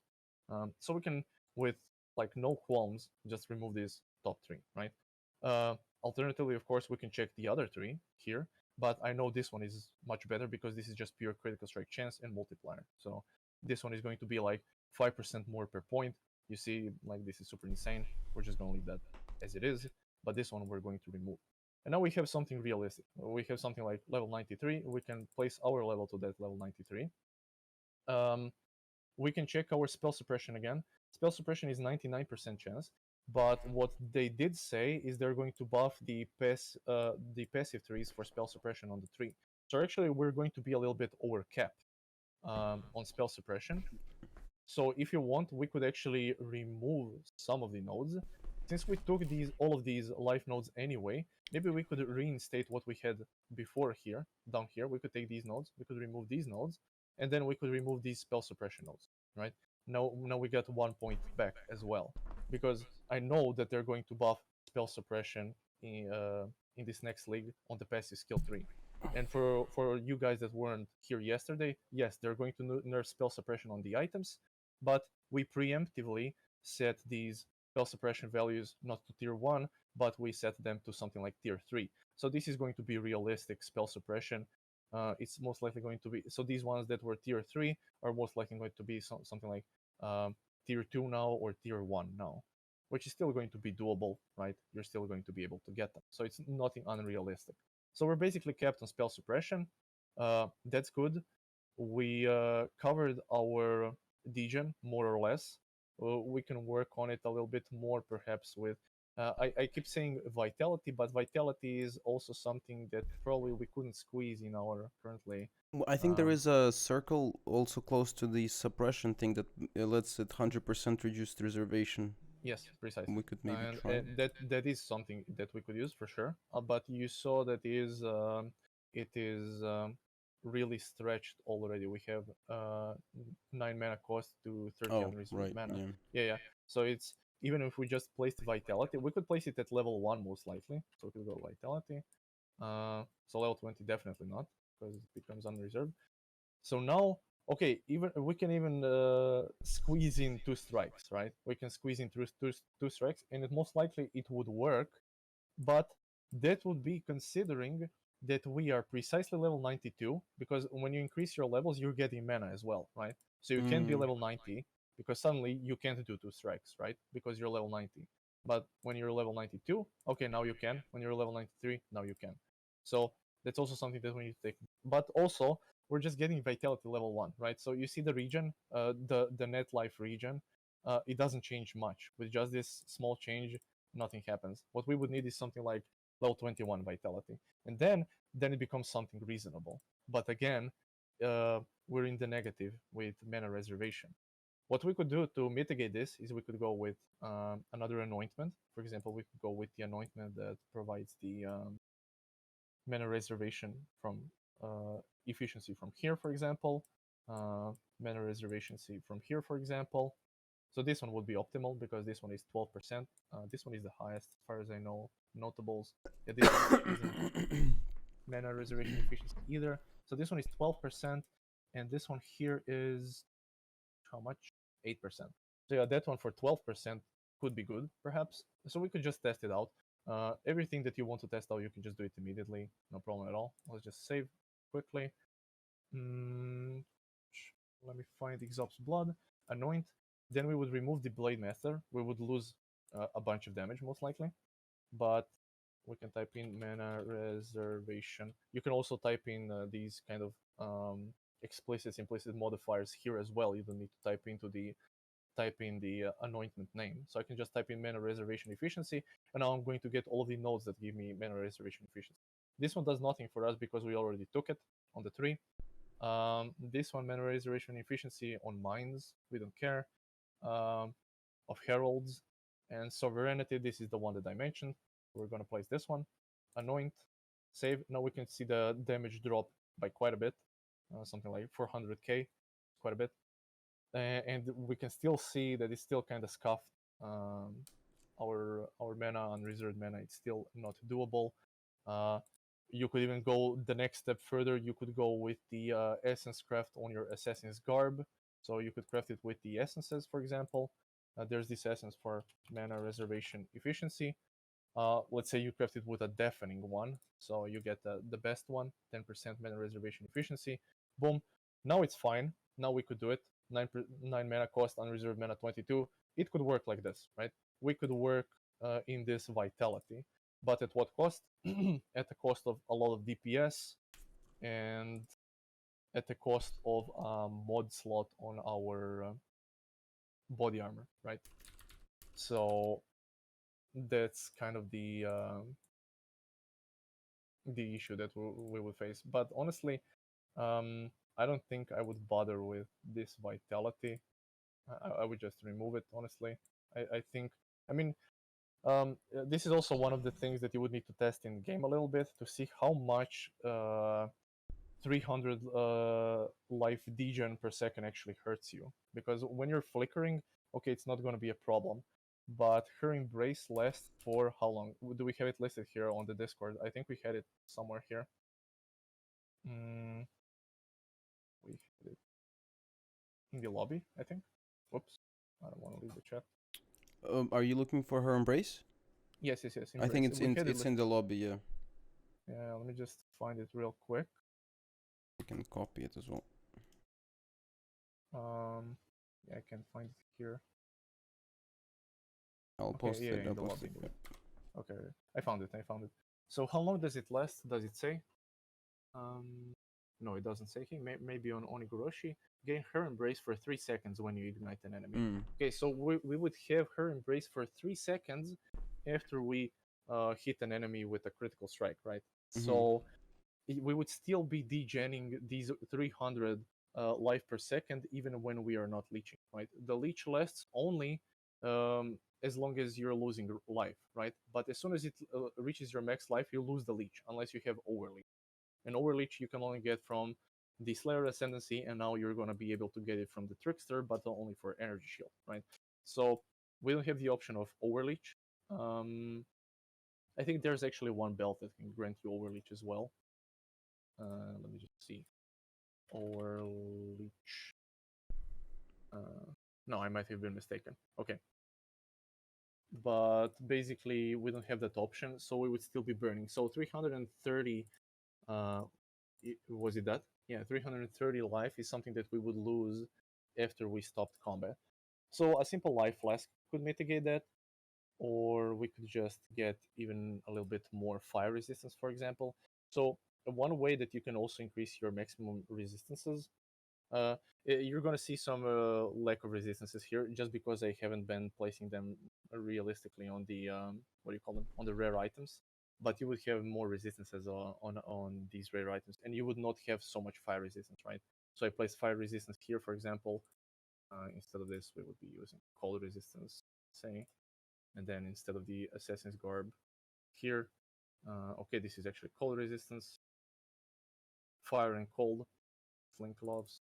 Let me just fix this real quick. We won't be using fire, but we'll be using cold and lightning, for example. There we go. Fire and chaos again, Titan Greaves. Instead of this, remove it.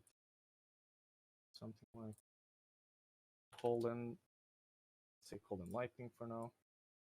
We're gonna see later on if we're going to be able to squeeze some chaos resistance as well inside. And instead of fire and cold here, it would be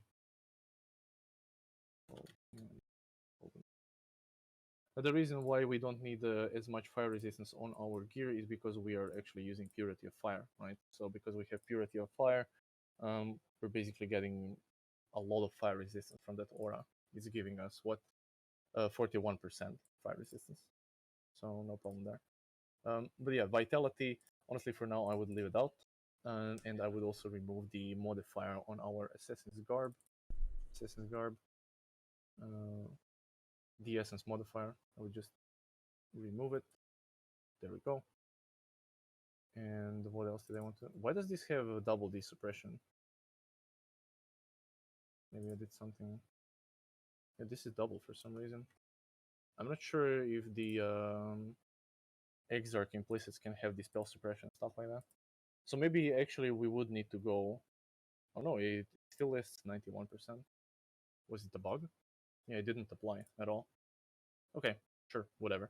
But yeah, we get some mana reservation efficiency from the helmet. We get reduced mana cost of attack skills, and also something that we forgot. We forgot to look for the second modifier on our helmet. If we're gonna go the Searing Exarch and Eater of Worlds route, then we might as well get both of the implicits, right? So we took care of the Searing Exarch here, but we can also look for the Eater of Worlds. This is something we can place, and then we can go with let's say if there is fire, anything with fire, damage penetrates fire resistance. So we could just go with this one, or we could go with increased attack damage. This could also be fine.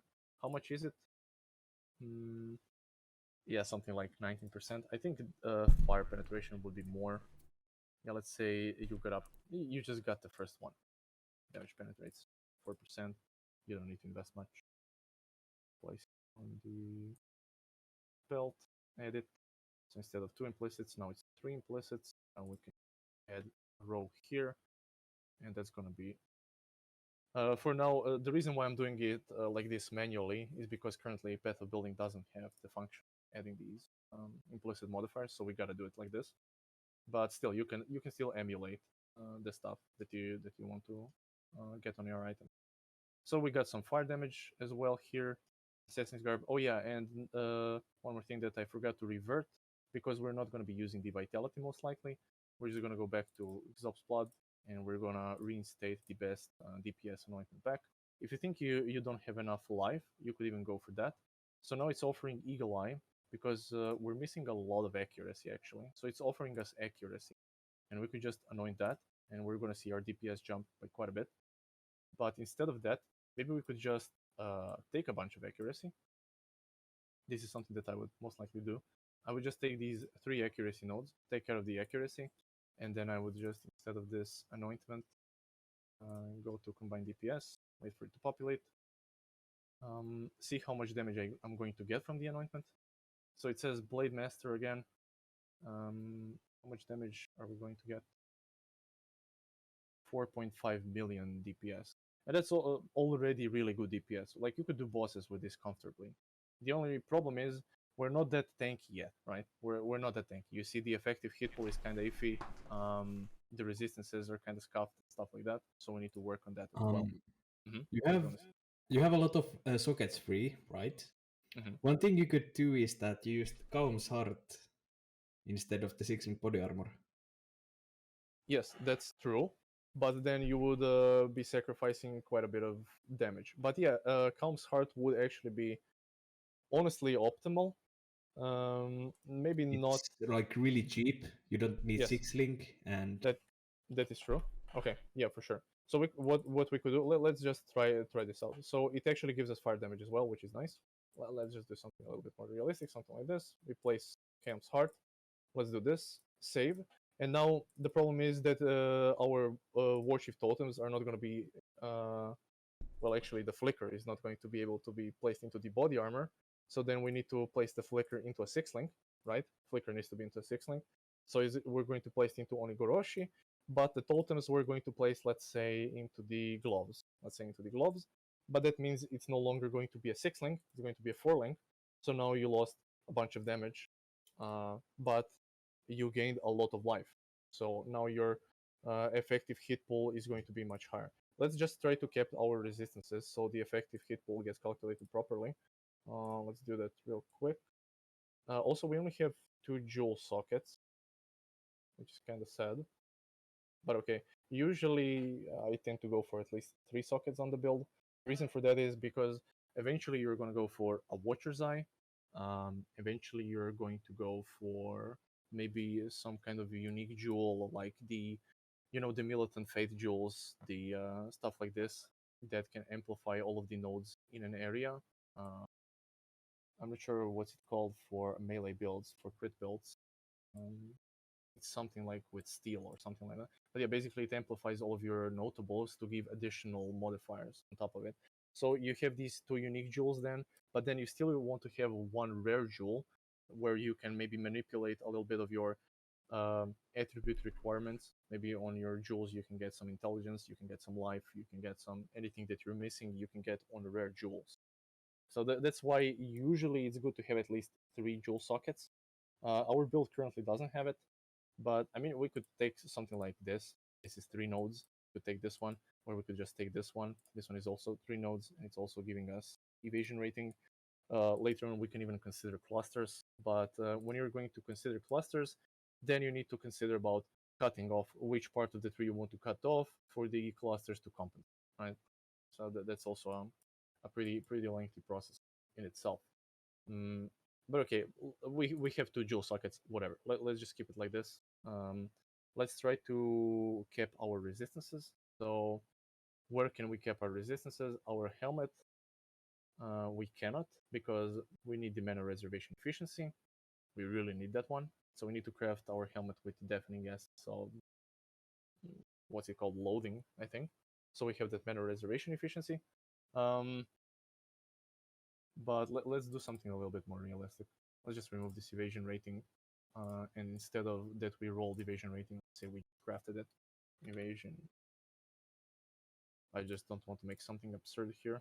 People come back at me. It's okay, this could be something realistic. You hit something like 3 good nodes and you got some mana reservation efficiency. Even though this would also be a little bit more expensive, I would say. Okay. Opal ring.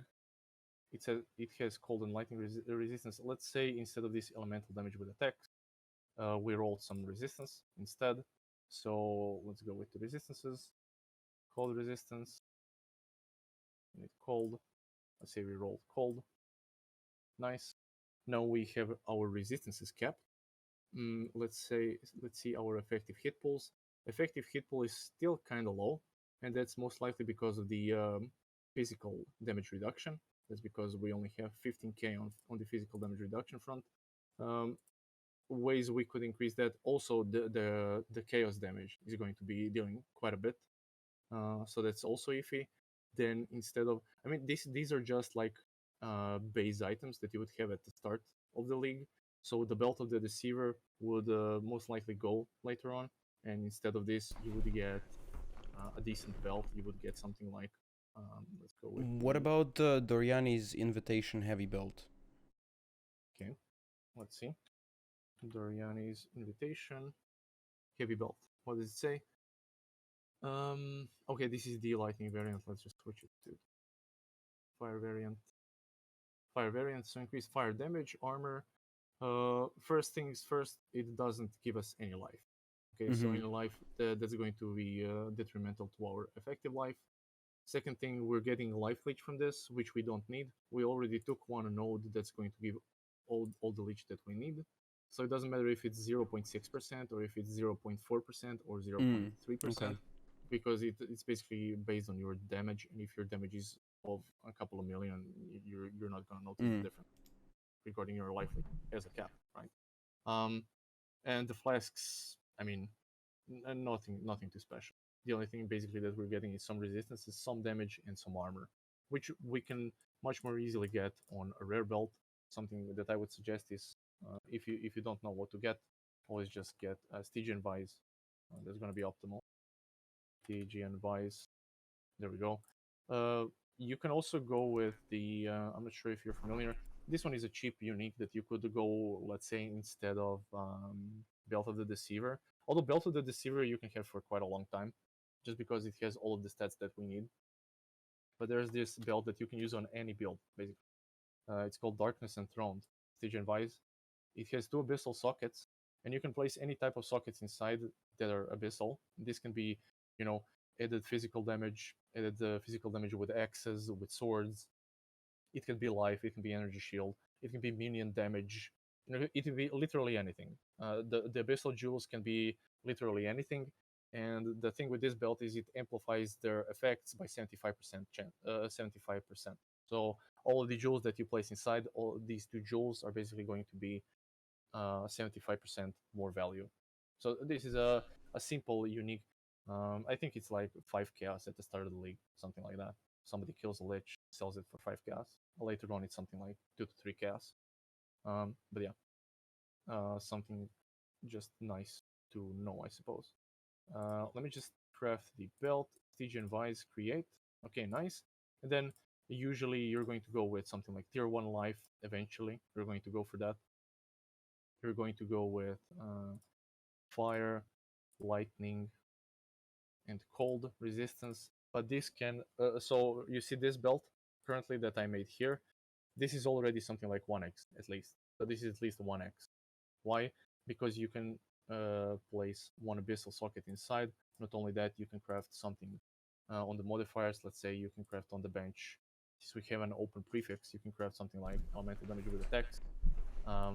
Instead of one of these resistances, what people tend to look for in this belt is the attribute that they're missing. And I think on the belt you can get the strength attribute, right? So you can get strength here as well.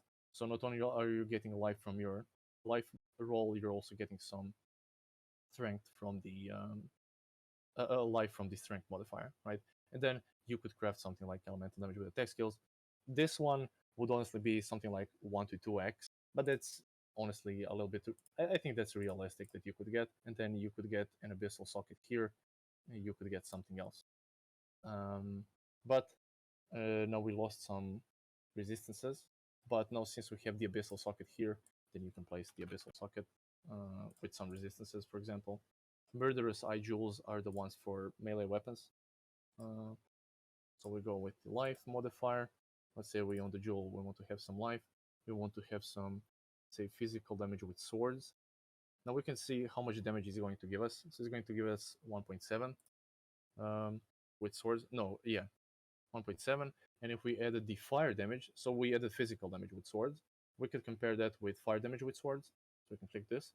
We actually are getting more damage with the average roll of fire damage with swords. And that's nice, because this one is most likely also going to be cheaper. People usually go for the physical damage roll because it's universal, right? You're converting from physical to cold to lightning to fire. But if you're only fire, it's going to be cheaper because it's less. There is less demand on the market, right? Logically. And then for the last one, we're missing some cold resistance. Maybe we could search for a jewel that has some cold resistance, and that'd be that, right? We add this to the build. Now we're kept on our resistances. We got some damage. We got some life, and it's a decent enough build. Yeah. Okay. What else? Now we need to optimize a little bit of our the rest of the gear. Now we see that we are reaching something like 63% physical damage reduction, but we could increase that. How can we increase that? We can increase it with Flask, for example. So flasks are utility flasks are going to be active during mapping. They're going to be active constantly, right? You're not going to run out of them. The only time that you're going to run out of these flasks is going to be on bosses.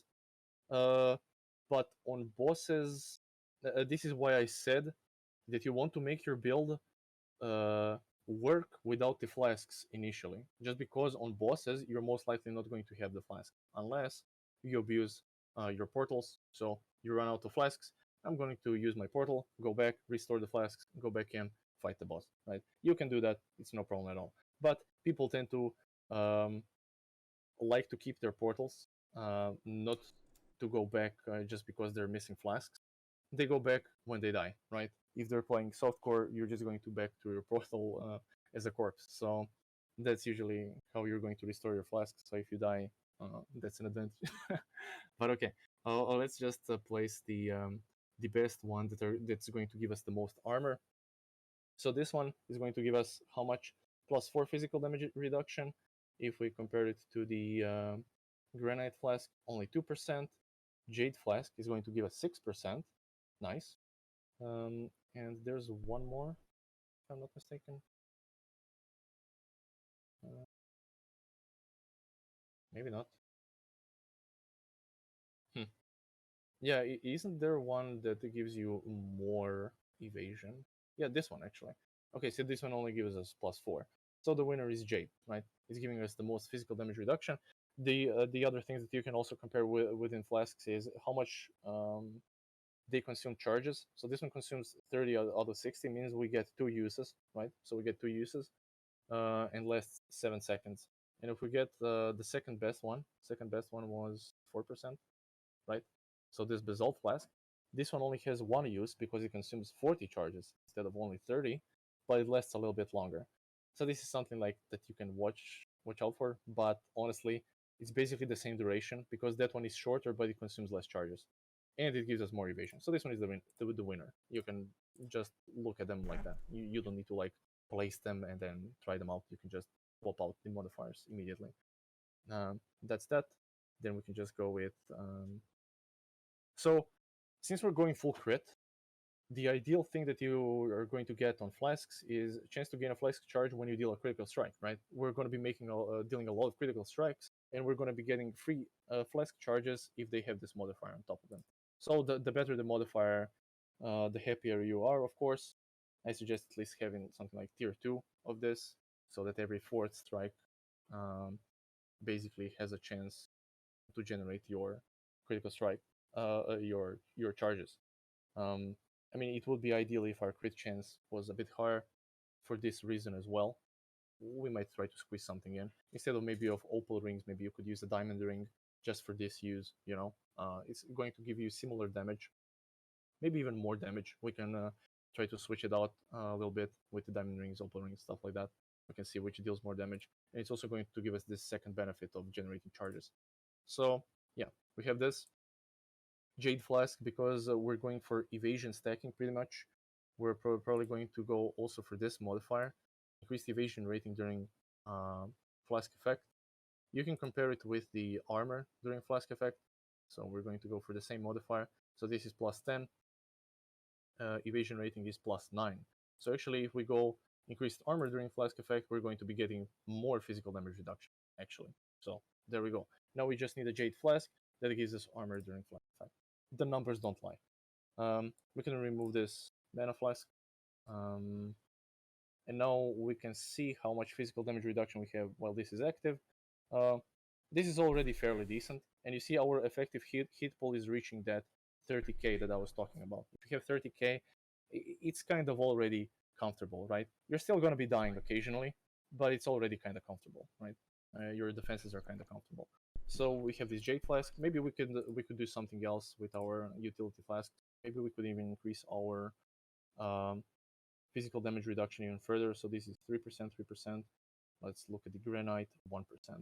Maybe we could go with a Stibnite. So this one, where is it? The Basalt one has the 2nd edition, taunts nearby enemies on use. We don't care about taunt. Taunt is something that a couple of niche builds need, or maybe I think Champion gets benefits from taunting, but he taunts anything that he hits anyway, so he doesn't need it as well.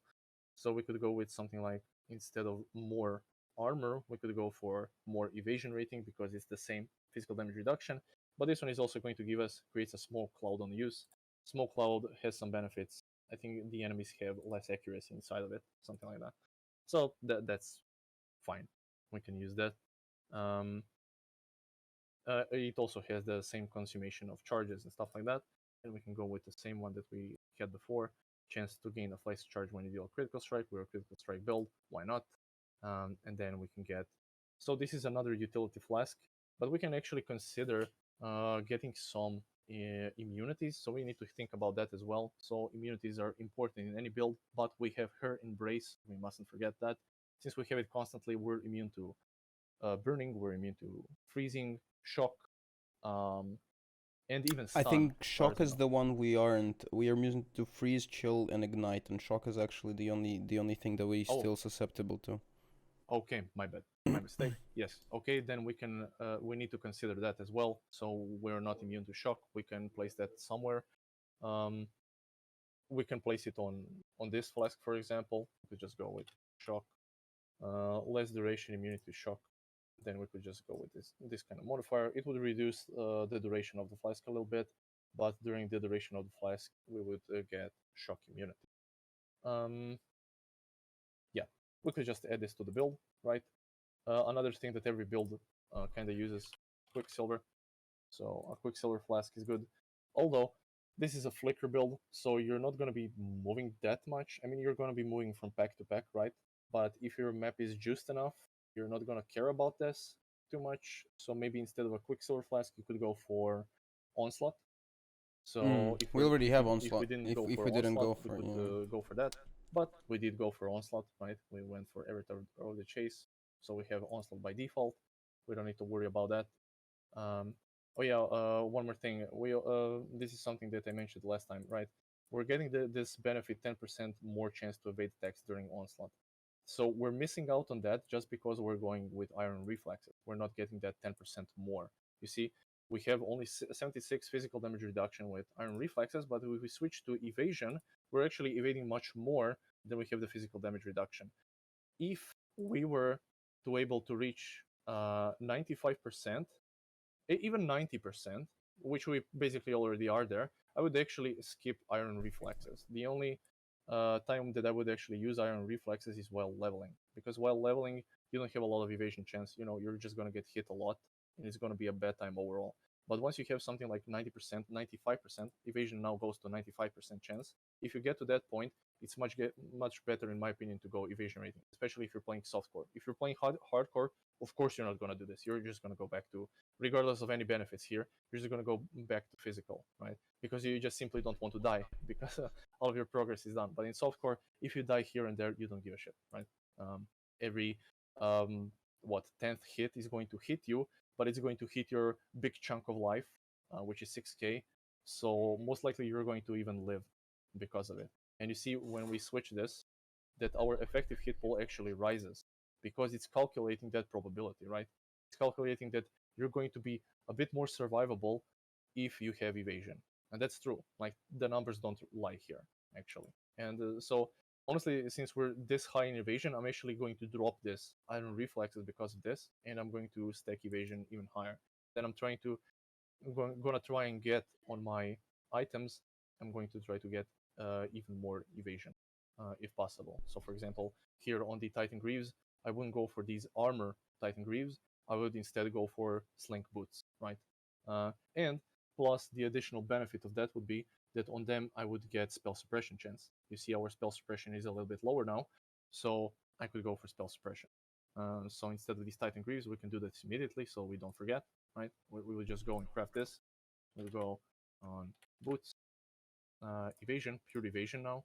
We just want to go pure evasion now because we decided to go that because of the what do you call it? Avatar of the Chase. It's giving us 10% more evasion. Why wouldn't we abuse this if we can? Life, compare it to the last ones. So we had fire resistance, we had cast resistance, although we don't need the fire resistance, honestly, but whatever. Let's place cold instead, and let's place chaos. Okay, and we just place some generic movement speed on top of them, 30%. Always looking for 30%. And what else? What did we craft on top of them? Cold and lightning resistance. Fine, let's craft the same thing. Cold and lightning. Bada bing, bada boom. And then also something we didn't do is we didn't look for Eldritch implicits on the boots, which we can do as well. Also, something to consider is the enchantment on your boots. So you can do that immediately on your helmet and your boots. So the only two important enchantments are the helmet and the boots. You don't need to worry about the gloves. The gloves have some niche, unique mechanics that you can abuse on the lab enchants, but not that important, right? So no need to worry about the gloves. You don't need to run that and just skip that entirely, in my opinion. Just a waste of time. Eternal Labyrinth. So we can now look for something like this. So this is fire damage if you killed recently, but this is only going to apply to maps. We're basically going to melt maps anyway, so we don't care about this. This is useless. Regenerate 2% of life per second if you were hit recently. Since we went to evasion, right, we're gonna get hit less, so this is kind of inefficient. Reduce mana cost if you've been hit recently. Again, if you've been hit recently, evasion inefficient. Avoid being stunned if you've killed. So this is if we're going to have a small amount of life. But honestly, if we're going to continue with the Calm's Heart, which is fine, honestly, I would use Calm's Heart with this build, because I would much rather you guys survive than have more damage. It's just imperative that you could, basically with this build, you want to clear maps, get that initial currency, and just get whatever else you're planning to do in the league to get up and running. And for that reason, we're not focusing that much on damage. We're going to be focusing more on defenses, and that's why the Calm's Heart suggestions was actually really good. So yeah, for sure, I would go with Calm's Heart. You said we had extra sockets. Yep, we did. We just replaced that and replaced Calm's Heart. So that's good. But yeah, this avoid being stunned is actually kind of useful if you're kind of low on life. But we have 6k, which is decent, so we're not going to go for that. Attack speed, nothing there, nothing here. There was this something. Where was it? Damage penetrates 10% of elemental resistance. So this is what we're looking for. Why? Because it activates if you haven't killed recently. So this is consistent damage on bosses, right? Damage will penetrate 10% of all enemy resistances, including fire, if we just haven't killed recently. So on any boss, this is going to be active, and it's just free damage. We can leave this on top of it, and we can place the boots, and now our evasion chance is 90%. And you see our effective hit pool is now 36k, which is already pretty decent. We can configuration go, are you fortified? We have fortification because we placed fortify on the flicker strike. So we have fortification. We can check if there's an alternative one. So this one would give us a little bit more damage. The attack speed one, so you can consider going that route as well, but it's whatever. We can check for flicker strike if there's the anomalous ones. Yeah, the anomalous one was kind of good. If you're gonna go with the enchant, maybe you can get the cooldown recovery so that you don't need to use frenzy charges. It'll be something fun to test, but I would need to test standard if it works. If it's additive, maybe you can just go flick without consuming frenzy charges. That might be cool. But for now, you're just gonna. Do we have selected fortified in configurations? Yes. Yeah. Okay. Well, we had to select it because it doesn't automatically apply. But since we have it there, we know it's going to get applied every time on hit. So is there anything else that we need to activate? Power charges we're getting from Assassin's Mark, frenzy charges from Raider, inspiration charges we placed on 4 instead of 5. You can place it on 5 as well, but that's kind of unrealistic DPS, honestly. You're always going to be missing one. I think something like this would be average. Do you have Onslaught? We do have Onslaught, but this is already ticked because of the Ascendancy. And everything else is... Do you have Flask active? We do, but this is only for some passive skill trees, skill nodes. This is not that important to tick. I mean, we didn't even take some of these nodes. Is the enemy intimidated? So it's the enemy is only intimidated when you have the belt of the deceiver, right? Because we removed it, it's no longer intimidated. But you see how much damage it gives us actually. It gives us something like 300k DPS, which is kind of huge. So one thing you can consider is on your gloves, you see we're getting that small amount of conversion that we need from the Searing Exarch implicit. But for the second one, we could get the Intimidate. I think that's on the Eater of the World. So we can go on gloves. So again, POEDB, you go under modifiers, you go under gloves dexterity, because we have dexterity gloves. That's our base. And then we go search for the I just need to confirm if the Searing Exarch was the converted, right? Converted. Oh no, that one was the Eater of the Worlds actually. Converted, yeah, converted to fire damage. So the weakest one is actually 10%, right? And that's the one that we need. We only need 10%. So I'm just gonna place it here, just so I can show you guys how simply we can get 100% conversion, right? We don't need this 25%. We just need 10%. So with the weakest one, you just get it. You see, nothing changes. Done. Hit save, right? So this one is Eater of the Worlds. And I think on this one, we can get Intimidate. Yes. So on Searing Exarch, we can get 15%, 20% chance. Doesn't matter. 15% is enough because it lasts for 4 seconds. We're taking something like we're getting 10 attacks per second, so you're gonna get it all of the time, even with the weakest one. So edit. So instead of one implicit, we now have two implicits. Searing Exarch, done deal. So this would be your like ideal starter gloves. Like this is super cheap to craft, like super cheap. It's nothing special here. You just have life, you have resistances, some evasion, and on the implicits you have the cheapest. What do you call them? Eldritch modifiers. Literally the cheapest ones, 10% and 50%, and your build is working, right? You're getting that intimidation as well, and now because we're getting the intimidation as well, just stick that on. And that's why I said it before. I'm gonna say it again. At the start of the league, it's much better to go with the rare items route instead of going for these uniques, right? Instead of like the Calm's Heart at the start of the league, you're going to have something like a rare that's just going to have life resistances. But again, on top of it, you can just slap the cheapest Eldritch modifiers on top of it, and you're going to be golden. You see how strong these Eldritch modifiers can be, and they're worth something like half a chaos each, right? And you just roll it until you hit it, you're done. Yeah, Quixotic actually had that idea earlier in chat. He said that speaking of initial currency, I think a great use of some time might be looking at the build to build, showing the minimum viable build to farm money for an Oni if we don't farm Oni. So I think it's like, what would be an alternative rare weapon that you might want to go with for this build? Or I guess it's kind of tough because we kind of build it around fire right now. Yeah, we did, but I mean, no, we built it around Oni-goroshi's buff that you get Embrace. So the Oni-goroshi's buff, her Embrace, gives you fire damage based on the physical damage. But again, we're basing everything off of the physical damage from Oni-goroshi. So any sword that's basically dealing physical damage is going to be fine because again, we're just going to be converting all of that into fire anyway.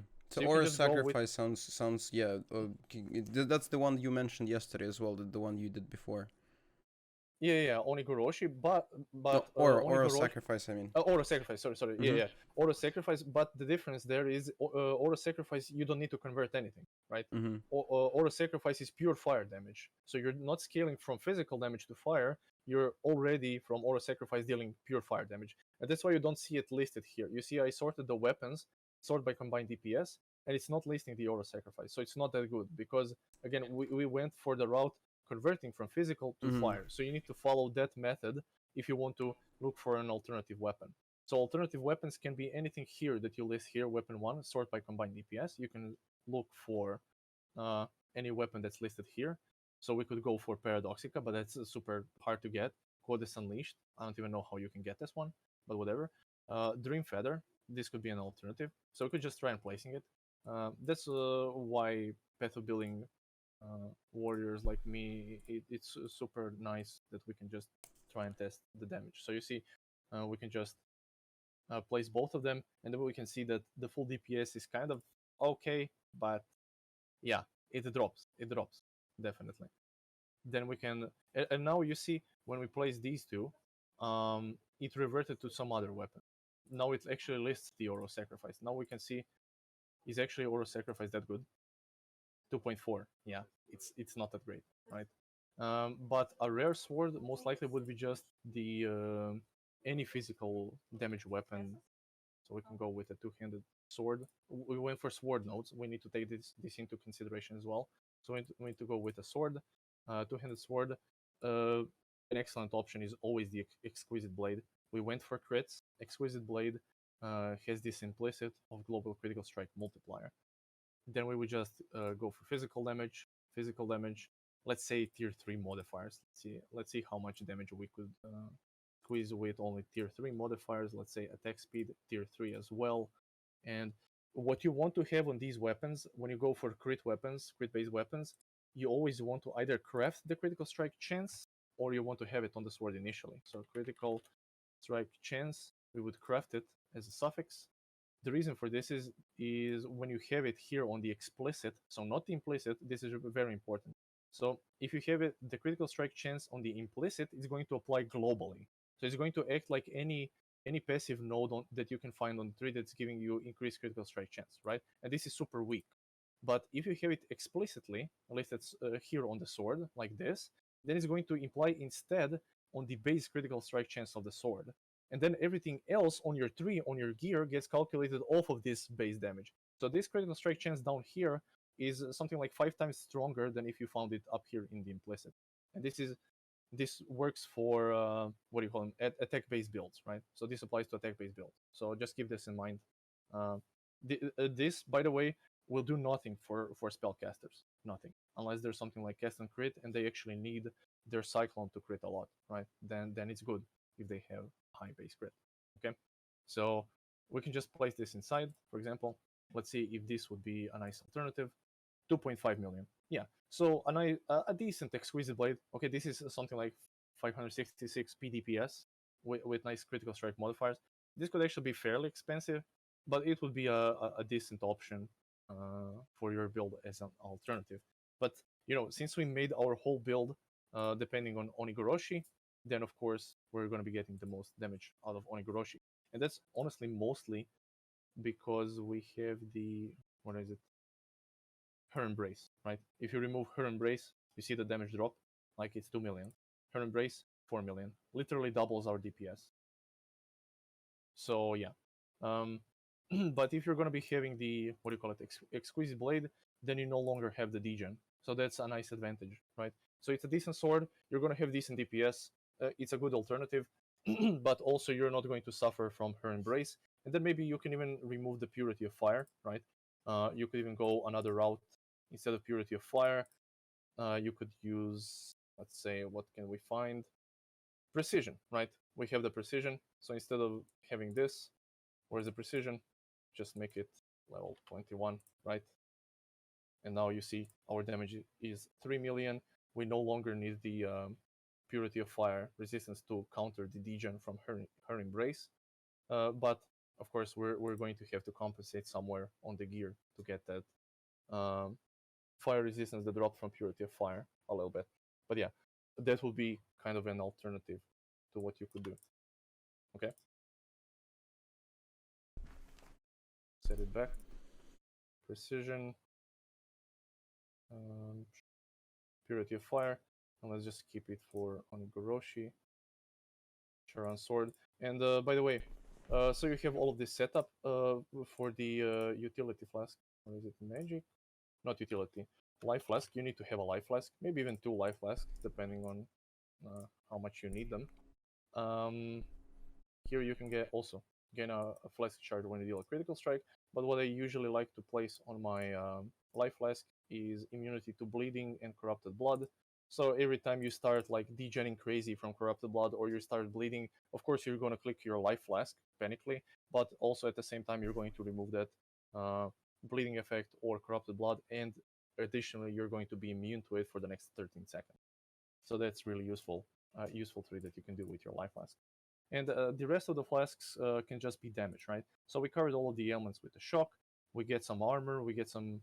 Now that we're no longer using the iron reflexes, we need to consider this as well, right? We're using the jade flask, but we no longer need the increased armor during the flask effect, right? Now we need the evasion. So evasion. What is it? Jade flask. There we go. So instead of armor, we're just going to go for evasion during flask effect. And now our evasion rating is jumping even higher. Our effective life pool is jumping higher. That's really nice. Stibnite is already giving us 20% more evasion. That's nice. Immunity to shock. So we covered freeze, shock, burning, stun immunity because we have her embrace. And the last thing that we need is honestly another life flask. I would place another life flask, maybe one that lasts a little bit longer. So instead of this flask, that would be just removing corrupting blood and stuff like that. Cinder Swallow is really good for build. Yeah. We can also go here. Where is it? Any slot. And to the right here, you can select Flask, combine DPS, and we can see which one is going to give us the most DPS. So it says Vessel of Vinctar, but that's most likely because of the shock effect, right?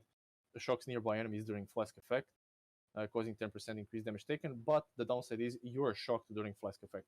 Thing is, we have immunity to shock on our Flask, but that's kind of conditional, right? So we're only going to get shock immunity while we have the Flask, so it's kind of risky. So I will go for the second best or the third best that you suggested. So this one is really good, of course, because it's going to give us life recovery, mana recovery, and of course it's going to give us a lot of damage as well. But this one is an Onslaught Flask, and we already have Onslaught, and it consumes a lot of charges. So you're going to have it far in between. Plus it's going to give us Onslaught that's not helping us too much. What we can do instead is just go for the Lion's Roar. It's going to give us some armor, which is good. We can go for the best effect. So armor is good because eventually when you get hit, when your evasion fails, eventually you're gonna get hit. Some armor is good to have, so you don't get one shot by some random pleb that's gonna poke you. So it's not bad to have that. Not only that, but you're going to have it much more consistently than Cinder Swallow, right? Cinder Swallow consumes how many charges? 160 out of 150. Okay, so basically all of it, and it takes 5 times longer, literally 5 times longer to fill up than the Lion's Roar. So you're going to have this much more consistent, right? And you're going to be able to use it 2 times on a boss, while Cinder Swallow, you're going to be able to use it only once. Downside of this Flask though is that it knocks back enemies, but you're Flicker, so you don't really care if they get knocked back. You're just going to jump to them anyway again. So I would just recommend using this one. If you want to replace one of these Flasks, maybe one of the life Flasks, you could use Cinder Swallow, as you suggested. Or if you have super mega money, you can go for Bottle Fade, which would actually help this build a lot. Why? Because if we place this Bottle Fade, you will see that we're going to be on consecrated ground. Not only are we going to get a lot of damage, but if you tick here on the configuration tab, enemies on consecrated ground, right? And when you take this, you're going to get huge damage, but you're also on consecrated ground, and you're getting a lot of life regen, which is really important for us. Since we have her embrace, we want to get that life regen as much as possible. So actually Bottle Fate would be I probably best in slot for this build, right? Best in slot. It also doesn't consume too many charges. You're getting that regen, you're getting that crit, you're getting that damage, but of course it's super expensive. So if you can get it, sure. If not, it is what it is. The only thing that's left is covering the attributes, right? So the attributes, you see, always when you think you're done with your build, check here, warnings. You do not meet the strength requirement, you don't meet the intelligence requirement. For example, if I added an additional aura, it would say your mana reservation efficiency, your unreserved mana is negative, which it can't be physically. So always check the warnings on the bottom left. You need to get rid of those. So we do not meet the strength requirement. What can we do about that? We need to do something about that. What we can do is we can type in strength on the tree. We can see if we can get some node that's useful for us, where we can also get strength and maybe some damage, for example. Not really. So what we can do is we could just take this one node here, for example, beef. That's just one node. We cover the strength requirement, no problem. But already we're level 96. Maybe we're going to have to cut some cluster then. We're going to see. First, we want to get rid of the warnings. So another warning is intelligence requirement. And how much is that?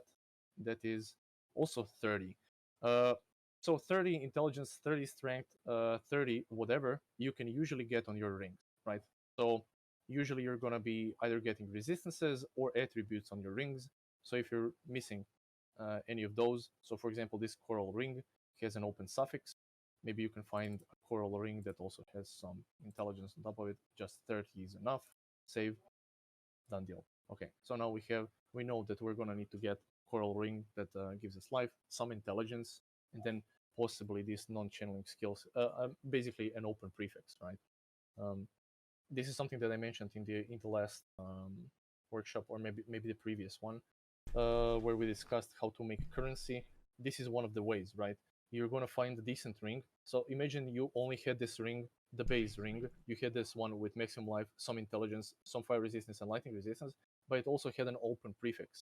And what you could do is just craft this modifier. Non-channeling skills have -7 to mana cost, and it's going to be super more valuable. Like, I don't know, 3 to 4 times more valuable just because of this. And that's why it's good to invest in these crafting modifiers early in the league, even though you're going to pay something like 20-30 chaos for an Elrion veiled ring, you're going to get this modifier, and then you're just going to be making bank just because not many people have this modifier at the start of the league. So that's kind of a nice trick that you can make some currency. And that just not only applies to rings, right? You can apply it to any item that has this special betrayal modifier. You just need to get that modifier on your bench, and then you have the power, right? You're just looking for items that have open suffixes, prefixes. Then you can craft the stuff on top of it, make some money. But yeah. Okay, so we covered everything basically. We covered the degen more or less with this flasks. So instead of this, for example, okay, somebody will say, oh, but this is super expensive, right? I'm not going to be able to get this. So instead of this, you could use a normal sulfur flask. It's also going to spawn consecrated ground. Problem is, it's probably only going to be useful on a boss, because on a boss you're not going to be moving across the whole freaking map in half a second. But yeah, during the map, the only thing that you're going to be getting out of a sulfur flask is the increased damage. So the consecrated ground is not going to really help with your degen, right?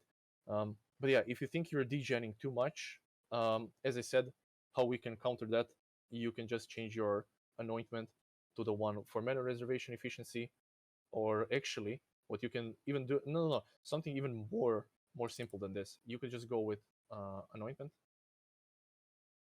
No, Calm's Heart. I need the amulet, anoint. You just type in regeneration, life regeneration, and you can search if there's anything hearty. Regenerate 1.8 life per second. So this could be something that would give you some counter for the degen, right? So you could place this. You would lose some damage, right? But the degen would become bearable, right? Now we're actually in the positive. So yeah. And that's basically all there is to it, right? So we covered all of it, more or less.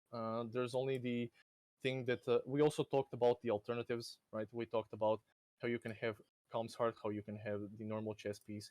The only thing that we really haven't explored is, for example, the physical variant of this build. You could probably do this build with a physical variant as well, but then you're not completely abusing the current brace mechanic. It's giving us a lot of fire damage, and as I said, we're scaling fire damage with either our amulet, with our opal ring, with there was something else. Damage penetrates fire resistance with this implicit, for example. With a lot of stuff, with this damage penetrates enemy elemental resistance. So we're just abusing that current brace additional fire damage buff and the conversion into fire, and we're just combining all of these into one ultimate build, I suppose, right? You could, of course, instead of these rare, simple jewels, they are giving us intelligence, so they're kind of important, right? But you can get the intelligence here on the murder side jewel as well. Maybe you can get it on the opal ring instead of something else as well. So also you can craft intelligence on your helmet instead of one of the resistance. If you got a lot of resistances, let's say on your gloves, for example, you got a lot of the resistances. Maybe you don't need to get it on the helmet. You can just craft it elsewhere. Intelligence. So intelligence, dexterity, and strength you can just craft on your bench on pretty much every single rare item that you have. You don't really need to worry about it too much. You just need to make sure that you have one open suffix, right? And then you could maybe replace one of these jewels with something like Watcher's Eye. So this is something that a lot of people do because you just gotta do it for the optimal DPS, survivability, whatnot, right? You could go with something, let's say Grace, for example. You could get your spell suppression from this. Instead of this, you could go for Anger, for example, amplifying your Anger aura. So you could go with Fire Penetration, for example. Let's say we just had this, right? Anger, Fire Penetration. And now we see that we're getting average damage 4% more, right? This is pretty high, but you could maybe increase critical strike multiplier. We could compare it with this, for example. We have this. Now this is 5.4.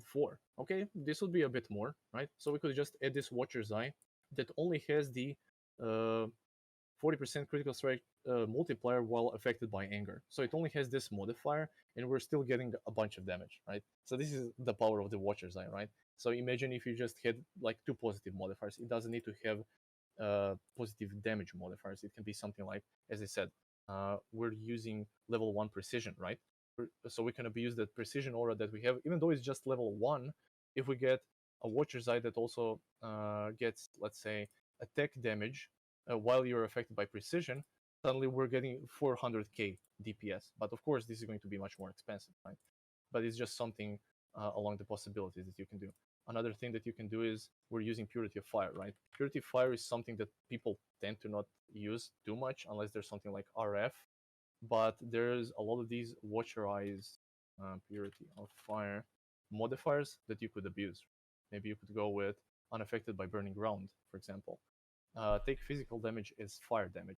So this is also nice because if we're using Purity of Fire, we could take this, and then a lot of the damage, you see that our effective hit pool actually rose when you equip this, right? So our physical max hit rose quite a bit just because we placed this. Because now a portion of the physical damage is being applied to our fire resistance. So not only are we reducing it here by physical damage, first 23, and then we're reducing it on fire resistance by 79%. So it's kind of like a defensive mechanic that you can abuse just because we have Purity and Fire active. And this could be like super cheap, right? That's my point, basically. Because we just added something random, like, okay, while affected by anger, nice, critical strike multiplier, so every fire build likes this, so it's going to cost a lot. But the only addition is like some 8% physical damage from hits taken as fire damage while affected by Purity of Fire. I'm not affected by Purity of Fire. Who's affected by Purity of Fire? Which normal build is, right? But since we're affected by her embrace, we need to have that Purity of Fire, and then we can benefit from this cheap Watcher's Eye that nobody will use except us, right? It's kind of like a niche mechanic that we're abusing. And yeah, we're level 96, right? We could shave off a bunch of points. So for example, these two nodes, now it's level 94, and this is kind of doable, right? We could set it to level 94. We have 5.7 total life. Usually you want to look for something like 150% increased life from the tree. So we could try and optimize this a little bit more, try to find some more life. But honestly, I think we would need to sacrifice a bunch of damage to get that life. So, but not only that, we're also using Calm's Heart, right? So Calm's Heart is something that gives this life back. Even if you're a little bit below, it's going to be fine because we have Calm's Heart. As I said, if you're around 30k effective hit pool, you're pretty much going to be fine, right? You're going to be fine. Yeah, now we're also missing some intelligence for some reason. I think I removed it from somewhere, right? I think I crafted something else. But yeah, oh yeah, because we removed the Crimson Jewel, right? The Crimson Jewel had the intelligence. Then what I said, instead of, for example, on these Sling gloves, you see that we don't have too many of these suffixes, right? You would most likely have a suffix, some kind of suffix. So let's just go to the gloves. It only has 4 modifiers, Sling gloves. We crafted this, and let's say it also had some. Oh, no. We're actually going to craft intelligence because you cannot roll intelligence on dexterity gloves, right? You cannot roll them initially, so then you want to find them, the gloves with the resistance. But we're already kept anyway. Actually, we just removed the resistance and placed the intelligence, and it's fine. And there we go. We have a build that's actually working, right? So the mana cost, no problem. It's going to be 9 mana cost, 7 attack rate, 7 times 9, 63, right? But it's going to be covered by the mana leech, and we have something like 4 strikes that we can place inside. During that time, the mana leech is going to catch up, right? And it's not going to be a problem. So mana sustain is fine. The reservation is fine. The attributes are fine. This is really important. Attributes are fine. The degen is fine, but only because, remember, because we have Bottle Fate. If we don't have Bottle Fate and we don't have Consecrated Ground, we're not standing on Consecrated Ground, it's going to degen you a little bit. And as I said, if it's degening you, we did place the Amulet Hearty that gives us 2% life regeneration, which is going to mitigate it a little bit. You see, it's only 270, which is not that much. You can mitigate this with a life flask because it only lasts 3 seconds, right? You're not going to be burning forever. You're just going to be burning for the next 3 seconds. So a simple life flask is going to more than cover for this. But during fighting, life leech is going to cover for that more than enough. Simply like too much. So no problem with the degen, no problem with the mana. Defenses are decent. Not great, not terrible. And yeah, it's a working build. We have everything that we needed. We filled out one of the sockets, gloves, This one would most likely go into the helmet, gloves, and the only thing that we forgot was the boots. So inside the boots, we have something that we can place inside whatever we want to place, right? So this can be, we don't have actually a guard skill. So a guard skill can be a nice defensive mechanic. So you can type in guard, and it's going to list all of the guard skills. Since we're not using endurance charges, Immortal Coil is useless. Molten Shell is for armor builds, useless for us. Steel Skin is for builds that have basically not even armor, not endurance charges. And this is us, right? So we're going to use Steel Skin. You can go level 21, no problem. You can just place this on your left click, right? If you place this on your left click, it's just going to be constantly used. You can even check the mana cost. If it's something insane, you need to lower it a little bit, but it's not. It's 10 mana cost. You don't give a shit. You're going to be regenerating it really quickly, so you can keep using it with no problem at all. Alternatively, you can slap it to cast when damage taken, right? But cast when damage, if you slap it to cast when damage taken, then it's going to be lower level, right? So it's not going to block 2,400 damage, but it's going to block something like 1,000 damage. But it's going to be automatic, right? It's not going to spend your. I mean, it actually is going to spend your mana, but it's going to be automatic as you're taking damage. But also, that's one of the downsides for cast when damage taken, because it's actually retroactive. It's not proactive. Proactive is when you use it before the damage is taken, right? If you activate Steel Skin after you've been hit, you're already dead, right? So it's kind of worse to place it on cast when damage taken, but it's easier to use, right? Is there a Val variant of Steel Skin? No, there is no Val variant. There is Val variant for the Molten Shell, and that's it. Yeah, there's also, I think, for Immortal. No, they actually removed it for the Immortal Call, I think. Oh, no, they didn't. What? Oh, yeah, but I think they changed it a little bit. Yeah, now it doesn't give you immunity, but it gives you less elemental damage taken and whatnot. Okay, yeah, but this one has low duration if you don't have endurance charges, right? So you don't want to use that one. It lasts for something like 0.4 seconds, so it's kind of useless for us. So we have Steel Skin, that's useful. And I'm taking suggestions. What else could we place here? Let me think a little bit. What could we place? Oh, yeah. Absolutely forgot. We forgot about the. I forgot. Sorry about that. But movement skill, of course. We need a movement skill. So when you're not flickering around, I'm not sure if you can type in movement. You can. Nice. So you type in movement and you get all the movement skills. So I suggest Leap Slam, honestly. Alternatively, I've actually seen people tend to use dash on flicker. Why dash? Because it's instant, right? So you can just keep flickering, you dash, you keep flickering, you dash, and you keep flickering. The reason why I dislike kind of dash is because it has a set distance, right? It has a minimum distance that it needs to travel. So for example, when you're fighting Cyrus, you know that you mustn't exit his arena at one point. But if you use dash, it's going to go that set distance whether you like it or not. Even if you click right next to you, it's going to go through that set distance, and maybe it's going to push you out of the arena, right? And then the fight is going to reset. You're going to get another storm, and it just becomes a messy mess, right? So sometimes I think Leap Slam is better than dash, but if you prefer dash, you can use dash. Leap Slam is good every time you have a lot of attack speed. We have a lot of attack speed, so we can use Leap Slam. We can place faster attacks for it to be even faster. We can check, of course, always check the mana cost. If it's a little bit too much. So now we're already casting Leap Slam, Flickering, and Steel Skin. So maybe the mana cost is going to be a little bit stretched. So if we want, we can use Life Tap on this. And now every time we Leap Slam, we're just going to consume something like 44 life. And that should be fine, right? Not only this, but I think it's going to apply to... Oh, this applies to Steel Skin, right? So now it's linked to Steel Skin and Leap Slam. And both of these guys are now wasting your life instead of mana. And this is actually a good setup. You can leave it like this, and this is going to be just fine and dandy. So now we have a movement skill, we have our main skill, we have the supporting skills, the totems, and basically our whole tree. And the only thing that's left now is to make the leveling trees. But we are kind of out of time.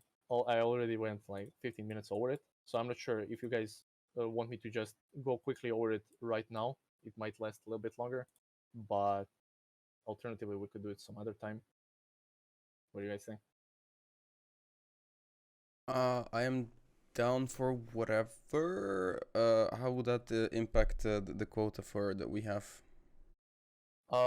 Maybe you could just add a little bit, right? if that's not a problem for you.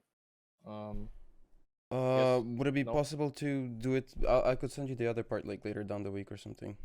Yeah, for sure. No Yeah. problem.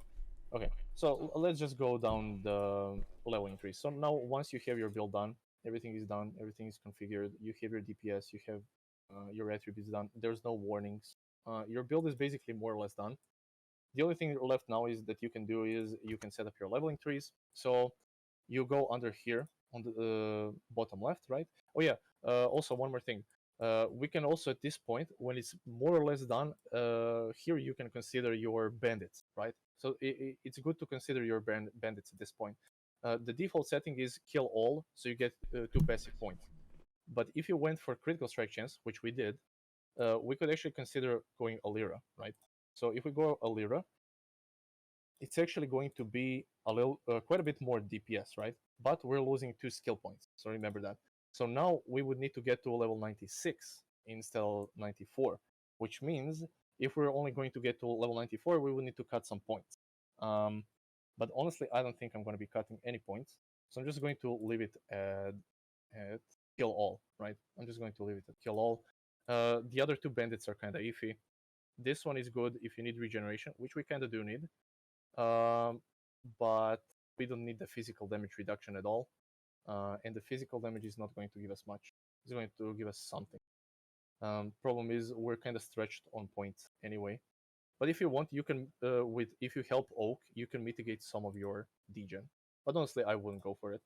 It's not a big difference, right? I would just go with the points. Then I don't need to stress about removing any points on the tree. Okay. So we took care of the bandits, we took care of all of the 3, and one more thing, Pantheon. Pantheon, you can consider that at the moment also when you're thinking about ailment immunities, because some of the Pantheons have, let's say, the Brine King, you see, cannot be frozen. So if you're struggling with freeze, for example, energy-based builds, energy shield-based builds, struggle with freezes, they get frozen a lot because their maximum life is usually 1 or low life. Then you can go with the Soul of the Brine King. Then you just simply cannot be frozen, and then you just need some form of stun immunity, either through the amulet or whatnot. But yeah, this one is useful if you want to go for cannot be frozen. Lunaris is generally the best one for clearing builds. So you're gonna see this a lot in carry builds. You're gonna see this in Spark carry builds, in whatever build is clearing maps that are super juiced, delirious, whatever, right? Because you have chance to avoid projectiles, reduce elemental damage taken if you've been hit recently. In that chaos, you're gonna get hit eventually, whether you like it or not, right? So you're getting reduced elemental damage, you're getting avoiding projectiles that have chained. So if a map has chained, you have golems, for example, you're going to avoid all of those projectiles as well. And the most important one on the top is you're getting additional physical damage reduction for each nearby enemy. Every build is going to be clearing stuff, so our Flicker as well is going to love this because you're going to be in a clusterfuck of minions, so Soul of Lunaris is going to be ideal. Solaris is kind of like something for single targets, so you see you can avoid ailments from critical strikes, take no extra damage from critical strikes, reduced elemental damage if you haven't been hit recently. So this is actually good for evasion builds like us, for example. But the most important one on the top, additional physical damage reduction while there is only one nearby enemy. And this is why I say this is kind of like for bossing stuff like that. You can just swap to this one on a boss, and you're gonna be a bit more better off in surviving, right? So Soul of Arakali, this is just for debuffs, you see, and damage over time in general. And you can get a lot of regeneration actually if you've stopped taking damage over time recently. So this is basically for dots. If you're struggling with dots, you can go for Arakali. But we're just gonna place Lunaris or Arakali. So actually, this wouldn't be that bad for us because we have her embrace, reduce damage taken from damage over time. Her embrace is actually damage over time, and yeah, it's just going to help us with other what do you call them, degens as well. You see, 40% chaos resistance against damage over time. So if we get into that smoke cloud that the chaos smoke cloud that degens you really fast. This is going to help a lot. So I'm actually going to leave this. And you see this Erectionoxia, the second one, 20% increased recovery if you stop taking damage over time recently. So this also applies to her embrace. That's damage over time, right? And if we take this, so once it expires, but is it ever going to expire since we're always igniting? It's going to expire, for example, on a boss when it's switching phases, when there's an invulnerability phase and stuff like that. And then you're going to get that additional, life regen, just because of it. So honestly, I would just leave this. I would leave this Soul of Arakali because it would benefit us quite a bit. And for Minor God, I usually go for Yugal just because of the reduced effect of curses on you. This applies to all maps, right? So all of the maps that have any form of curses, vulnerability, enfeeble, whatnot, you're just going to reduce it by this soul. And this one is the best one, honestly, out of all of them. You can look at the other ones. The only one that comes close is the Soul of Shakari, in my opinion. Again, against these caustic clouds, degens, less duration of poisons. So this could also be useful for us because we don't like degens. We're already degening ourselves, so mitigating it further would be nice. But honestly, I'm just gonna leave it Yugal for now because reducing the effectiveness of enemy curses is going to be really nice. Yeah, and now that everything is actually done, we can go with the leveling trees.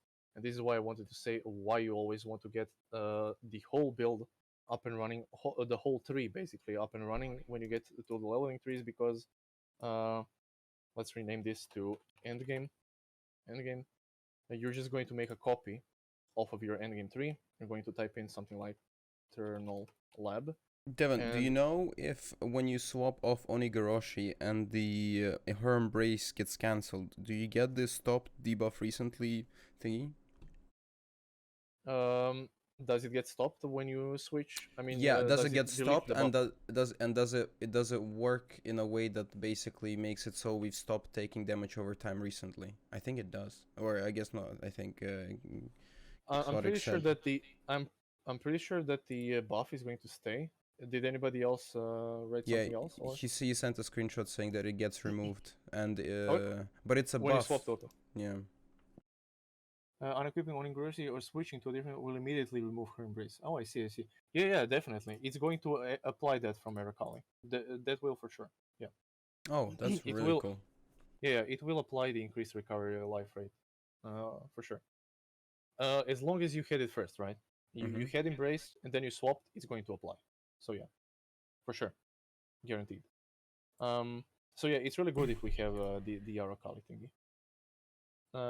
But yeah, for swapping weapons, of course, we can get another Oni-goroshi, for example, and do the suggestion for single target that somebody suggested, of course. And then, but yeah, you said swapping to a weapon, but I'm not sure if you swap to another Oni-goroshi, would it then get removed?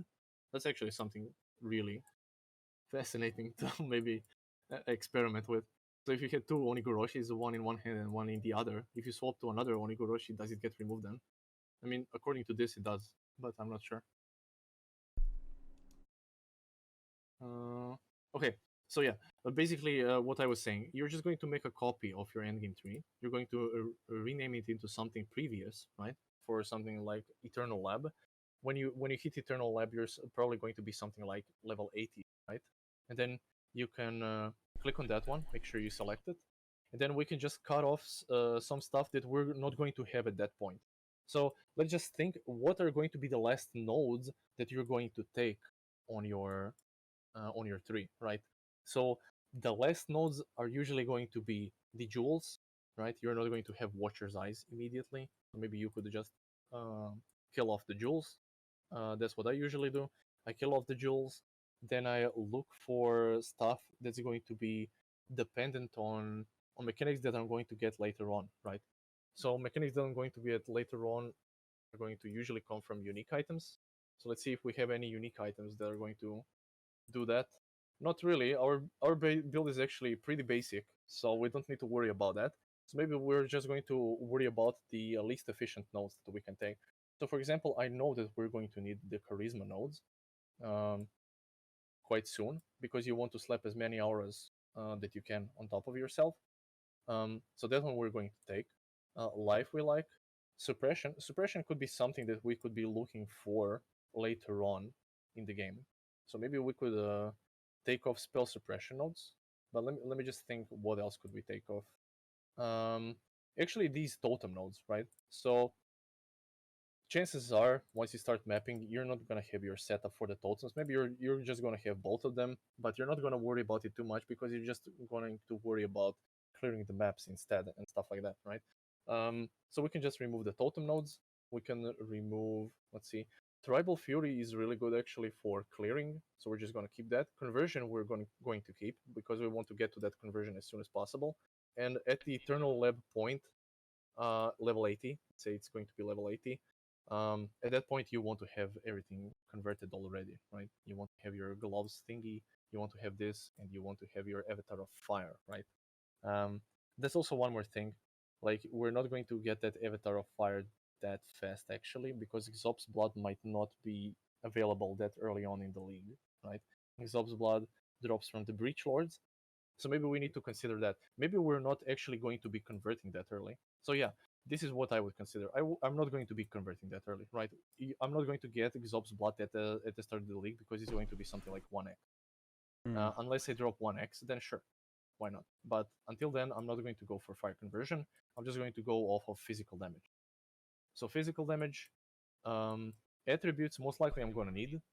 Usually when leveling, you're going to need the attributes. You see these little like dangling nodes from the big ones? We can take this off as well. If we have any of these dangling nodes as well, we can just look for them and cut them off. Bleach, we want to take that one. And everything else kind of fine. So this is now require level 81. So this is kind of realistic for the Eternal Lab progress. So one of the leveling trees is done, right? So now we can save this, and now we're going to copy off of this one, right? Now we're going to go even further. Now we're going to go for Merc Lab. Go for Merc Lab. We're going to select that one. Remember to always select it. Now we need to remove one of the Ascendancy nodes. Now we need to think, what's going to be the least important one that we can take? So we're definitely going to go first for Frenzy Charges because we want to start flickering as soon as possible. We're most likely going to go for improved flicker for the improved frenzies. But actually, now that I think about it, early on we're not going to take a lot of these frenzy nodes, right? We're not going to take a lot of these frenzy nodes, so maybe this one is going to be a little bit later on. But maybe we're going to go for secondly. So normal lab would be generating frenzies. Cruel lab would be onslaught. Because we're not going to have a lot of frenzies to take this one. And then perhaps the third or the fourth one will be either this one or this one. And we just need to think about the if we're going to get all of the frenzy charges by the point that we reach Merciless Lab, then we can go for this one. But honestly, I don't think we're going to do that. So I'm just going to cut this off. And we're just going to go for Avatar of the Chase to improve that onslaught effect. And yeah, we're just going to leave it like this. I mean, these nodes are kind of similar, right? They're giving you attack speed and movement speed. This one is also giving you attack speed and movement speed. So it's not that big of a deal, whichever you take, honestly. Okay, so, now that I think about it, you're probably going to have iron reflexes. So you're not going to get the benefit of this one. Okay, then we could go for this. Nice. Then this is going to be the Merciless Lab Ascendancy. And now we can just start shaving off stuff from the tree. Now we need to be a little bit more brutal with shaving off the nodes. So we just need to think about how we're going to move early on when we're leveling. So most likely we're going to go for these nodes. Then we're going to take the attack speed. We're going to take the life. We're also going to look for life. We're going to look for damage. Frenzy charges are not going to be damage because we're not generating them early, but we're actually going to get them fairly early, I guess. Let me just think. What can we remove? Spell suppression for sure. We can cut this off. Spell suppression. Yeah, cut this off. Spell suppression is good to take once you have it on your gear. Why? Because of the masteries, you're getting a lot of critical strike chance from your spell suppression, stuff like that. Plus, while you're leveling, you don't really care that much because the mobs are not that dangerous, right? As long as you're kept on your resistances, you're gonna be fine. So spell suppression is not that important. Now we're at level 72. We want to get to something like 68, and that's kind of the point where you get your merciless lab, right? So we're going to take frenzies by this point. I think we can cut off this for the auras, honestly. Would I go for critical strike chance this early? This is what I want to ask myself. So, would I go for critical strike chance while I'm leveling? Probably early on, I wouldn't go for critical strike chance. I would just go for damage, right? I would go for damage, I would go for accuracy, and I would go for life, most likely. I wouldn't go for crits. So, probably I would just remove the crits, right? If we have any more critical strikes. Criticals, right? We have these sword nodes, but we're already at level 69, so this is fine. Okay, so we can just leave it like this. This is Merciless Lab. Now we just keep going, right? We just copy this. We just go to Cruel Lab. Cruel Lab.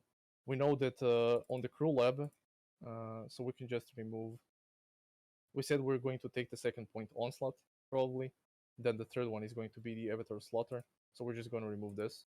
So for Cruel Lab, you want to have these 2 points. And now at this point, we need to be a little bit more brutal with removing the modes. So I think these nodes for frenzy charges, we could just cut off this whole branch, honestly, because the only things that we're getting here is a frenzy charges and the frenzy charge bonuses, right? We're getting Tribal Fury for clear, but it's really far out, right? Really far out, and it's not that important this early on. Not only that, but we don't also need this one for marks. On the Cruel Lab, like this early on, you're not really going to be abusing marks that much. Maybe you're going to get your Assassin's Mark, but I think Assassin's Mark. Let's see how early you can get it. By the way, you can always check how early you can get your gems in Path of Building. So you can just go here, type in level 1, and you can see you get it on level 24, right? So we get Assassin's Mark on level 24. You can just delete it now. So on 24, okay, we're gonna have it by this point. So maybe we can go for this cluster, right? But not for the effect, perhaps. Would we take all of these masteries? So we would take this mastery for life. We would take the mastery for generating frenzies. This is kind of important, so we can flick properly. Vitality has increased mana reservation efficiency. We actually forgot to remove this, okay? So we just found an issue. We just removed this, but we need to remove it from all of the other nodes, well, all of the other trees as well. Kind of forgot about that one. We're actually not using vitality anymore. And there we go. It's actually level 93. Nice. We go back to the Cruel Lab. And this is for level 54, which is nice. This is around level, around the Cruel Lab. Then we go manage trees, copy again. Now we go for normal lab. And now, how would we path early on in the tree? We need to think about that. We would go for the frenzy generation as soon as possible. So this is super important because, okay, you're going to get it from the Ascendancy, of course. So as soon as you get the Ascendancy and you get this node, you can start flickering. So we need to make sure that these nodes stay so that we can get this. Accuracy is kind of fine. Frenzy charge is kind of fine. Outer reservation efficiency and all of these nodes up here. Maybe this we can cut and this we can cut. But honestly, this is 3 points for a frenzy charge, so I would cut this as well. If it's 2 points for a frenzy charge, you can leave it, right? If it's 3 points, it's kind of scuffed. So we're gonna go down here. So we need to get to something like level 30, right? We're going to pick up the life nodes. We're not going to pick up the mark masteries most likely. Sword damage is good. We like damage, so we pick up damage here. We pick up life here, even more life here. Some accuracy. Accuracy is really important for Flicker, so we're just going to leave that in. Attributes are also important, and then we could just maybe cut it off here, and that's level 33, right? So this would be our early tree. We would actually try to get this life and mana leech as soon as possible, right? So we're just gonna point this out as well. And this would be kind of the leveling trees, right? And then we can check them out. So it all makes sense, right? We're going to pick up life, damage, and the important thing that we need for our build to work. And this is the 8% chance to gain a frenzy charge. We're going to get the Ascendancy immediately, and then just because we have the Flicker gem, just because we have the this sword mastery and this ascendancy, we're going to be able to flicker really quickly. Okay, so we're just going to go this way, and then down here, and then you can just click your leveling trees, and you can just see what next you need to take. It's really quite self-explanatory, and you see your ascendancy gets filled as well. So yeah, and that's basically all there is to it, right? That's how you make your build from scratch with the leveling trees, with your skill gems, and everything. It's awesome. Yep. Thank you. Yep. No problem at all. If there are any questions, feel free to ask me. I'm gonna answer them. And yeah, Thank you. no problem at all. Did you guys learn a lot, or did you know most of this stuff already? I really enjoyed the process of like cutting down, just copying stuff. How you used POB was very interesting because a lot of the just looking up the right things. I thought you only had to like look up the names of tags, the names of spells and items, etc. But because you can look up like specific mods or things, that makes this tool even better now. Yeah, it's amazing because you can you can type in either life, then it's going to show all of the items that have life on top of it, and on the skill gems as well. Right? Like you just want to find a guard skill, you can type in guard, and it's going to find it. Right? If you want to find the totem, you're going to find all of the totem. So yeah, that's what you said. Yeah, that's really amazing with this tool. But this tool has come like a long way from before. It wasn't like this before at all. It was much simpler. I think the people that are doing this like deserve I don't know, a medal, a statue, or something like that. But yeah, amazing tool, and I recommend everybody that wants to dabble a little bit into it that you use it and try to just make something like this yourself. As you can see, it can be a little bit arduous. It can take a little bit of time. It's gonna take a little bit of research, know how to Google. But honestly, all of the stuff that I showed here you can find on Google. It's just on depending on how much time you want to spend in it. But I think these kind of sessions, like workshops and stuff like this, where you precisely see what you need to look out for, helps quite a bit. So yeah, I hope this helped you guys, and yeah, that's about it. Right on. Thank you. I think No problem. another interesting way to go about this, not necessarily for one of the sessions here, but I saw you do your own like channel work for it. It'd be cool to see or I think it'd be useful for people to see how to reverse engineer to get here, starting with PoE.ninja/builds. I see. How to reverse engineer, expensive builds from people who know what they're doing and figure out, what you can do using that information. Yeah, that could be very useful. Yeah. Of course, there are ways of doing that and how to do that easily or harder, but that's actually maybe in a sense it can be a little bit harder trying to understand all of the intricate mechanics that the person tried to make. There are these kind of builds. For example, I'm not sure if you're familiar with the forbidden right cast and crit shenanigans. I went, yeah. So I tried to follow that build. That one is a super endgame build, and I wanted to build that build last league because I was like, okay, I'm gonna farm currency as much as possible. I'm gonna get the build up and running, and I did. But there's a lot of these little small things and nuances that they do, like even in the clusters.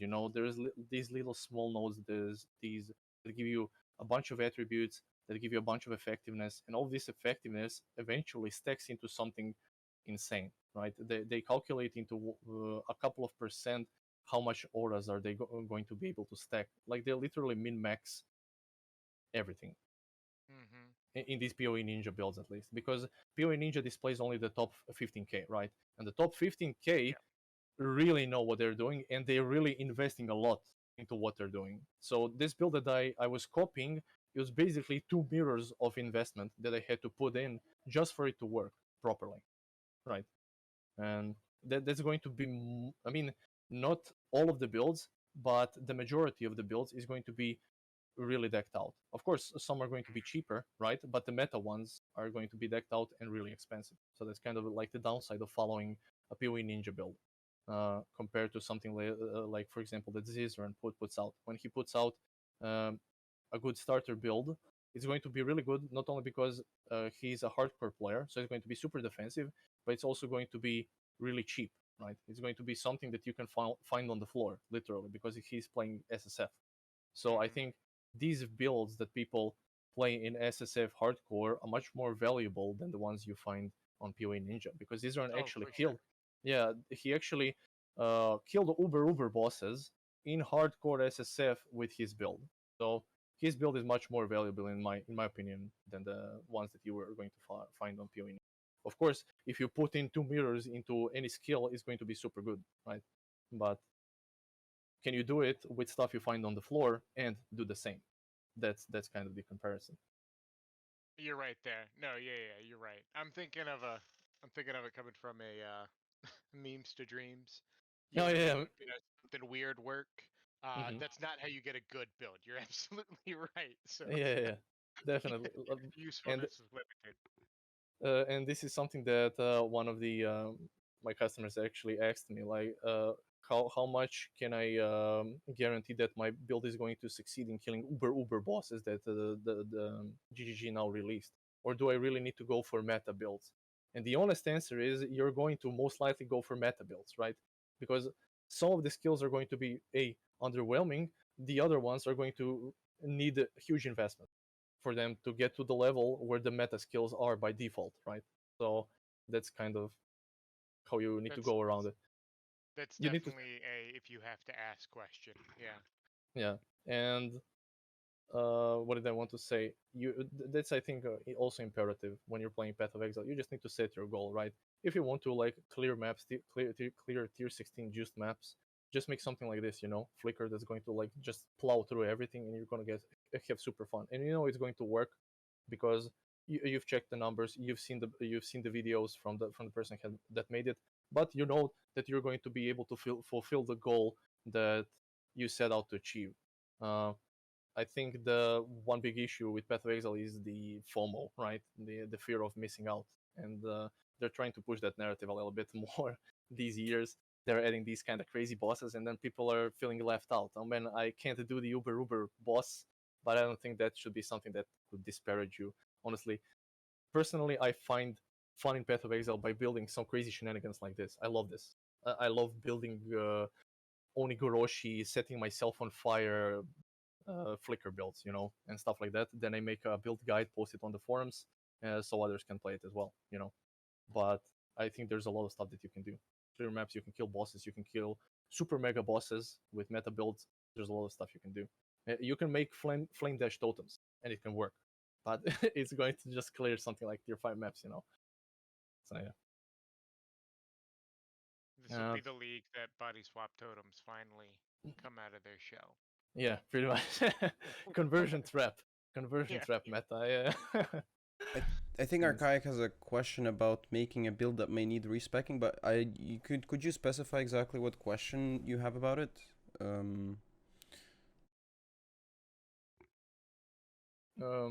Where's the question? It's in the it's one, it's in there. It's in there. It's up. It's on your screen. Yep. Oh yeah. What about making a build that may need respecking, going one direction using a skill that isn't available until late game? So what do you mean by using a skill that isn't available until late game? Because a lot of the skills are going to be available by level 32, something like that, right? So for example, Cyclone is going to be used from level 28, if I'm not mistaken. Do you have an example of what you mean? Maybe he has like an idea of a build that he wants to run, but maybe the skill that he wants to do is only no. No, I was just thinking, something along the lines of the skill's not available to be used until I don't know Acts 7 or 8. And, well, actually, kind of. Flicker goes into that category, right? Because you cannot use Flicker until you met certain conditions, until you have the Ascendancy, until you have the Mastery, until you have the Skill Gem, and maybe a little bit of quality. You can't actually Flicker. So until that time, you would need to use some other skill. So even for our build, we would need to pick up some other skill at the start, right? We would need to use something like what do you call it, Molten Strike, for example, because okay, we're going for some elemental damage, but let's say we could use Molten Strike until we get to that point where we can start flicking. So making a build that may need respecking, we basically made it, right? I mean, but it's not respecking. You're just going to take another skill that's going to basically come, how would I say it? Come close to what you're doing, right? So you're just going to try to uh, get similar stats on the skill that you're going to use until you can use Flicker. So for example, that's why I'm suggesting something like Molten Strike, for example, because Molten Strike is also elemental, right? So if we're going to be picking up early on some elemental damage, then it's going to also apply to Molten Strike. But if we're going to be taking sword nodes, we might go for something like Spectral Helix, right? Because we can't use Molten Strike with swords. So for example, for this build, maybe it would be better to just use Spectral Helix from the start, right? Because you're going to go into sword nodes, you can use Spectral Helix with swords, and then you can just later on switch into Flicker. But if you want to plan out something like this, you can just always go to your skills here. You can check Spectral Helix, for example. You can check how early you get it, what weapons it uses, you know. You can place it here, and now you know. Okay, at level 12, I'm going to be using this one. Before that, I'm going to be using Cleave most likely, because at level 1 you can get Cleave. But yeah, so our build is kind of like that. If you need something more extreme, let me just see if there is something more extreme that I can think of. So maybe RF. You want to say? I was gonna say one example I can think of is my starter every league, Arcali's Fang. Because you need to finance Yes. it, but you need to figure out something before you can finance it. Yeah, precisely. So, for example, that's something that's walled off just by a unique, right? So, Arcali's Fang you can only use after you get level 53. So, until level 53, you need to consider something else, right? But it's going to be something similar, right? You're just going to uh, plan. So these are going to be minions, right? So you're going to get minion damage, minion this, minion that. So you're just going to use something that bases off of minion damage. Chances are your skill tree is also going to have a lot of minion damage, right? And it's not going to be bad to use either skeletons, zombies, or whatnot. Skeletons are usually the best one, or SRS actually, because you don't need to worry about raising corpses like zombies and stuff like that. You know, you're just going to use these spendable minions that are just going to die, and you're just going to keep going. But it's usually fairly simple, right? You're just going to look at what your tree offers, and then according to that, just choose a skill. We could go into huge details here. We could plan out the whole process from, you know, um, level 1. At level 1, I'm going to be using Heavy Strike because that's what I get from, or Double Strike, depending on which class I'm using. Maybe I'm even going to be using a bow if I'm starting off with a ranger, which we are actually. We're starting off as a ranger, so we're going to start with Burning Arrow. So we could type in here, oh, we're going to be using Burning Arrow until level, I don't know, level 12. We're going to be using a bow. Then when we get level 12, we're going to switch to swords because we're going to be getting swords nodes soon, and then we're going to switch to Spectral Helix. You can plan this out in your tree here. You can, there's a bunch of these builds that list the skill gems from level 1 to level, I don't know, 38, because at that point you get all of the skill gems from the act. That's all the gems that you get basically. But yeah, level 53 and 3 exalts. Yeah, that's true. So even maybe at that point you're not going to be able to use that. So you're going to need a pretty good contingency plan for that kind of build. But it goes into like using starting builds as well, right? This wouldn't be a starter build probably, because I'm not sure how our Fang is, how rare it is, or how easy you can get it. But if you say 3 exalts for it, then yeah, I wouldn't recommend that as a starter build to anybody.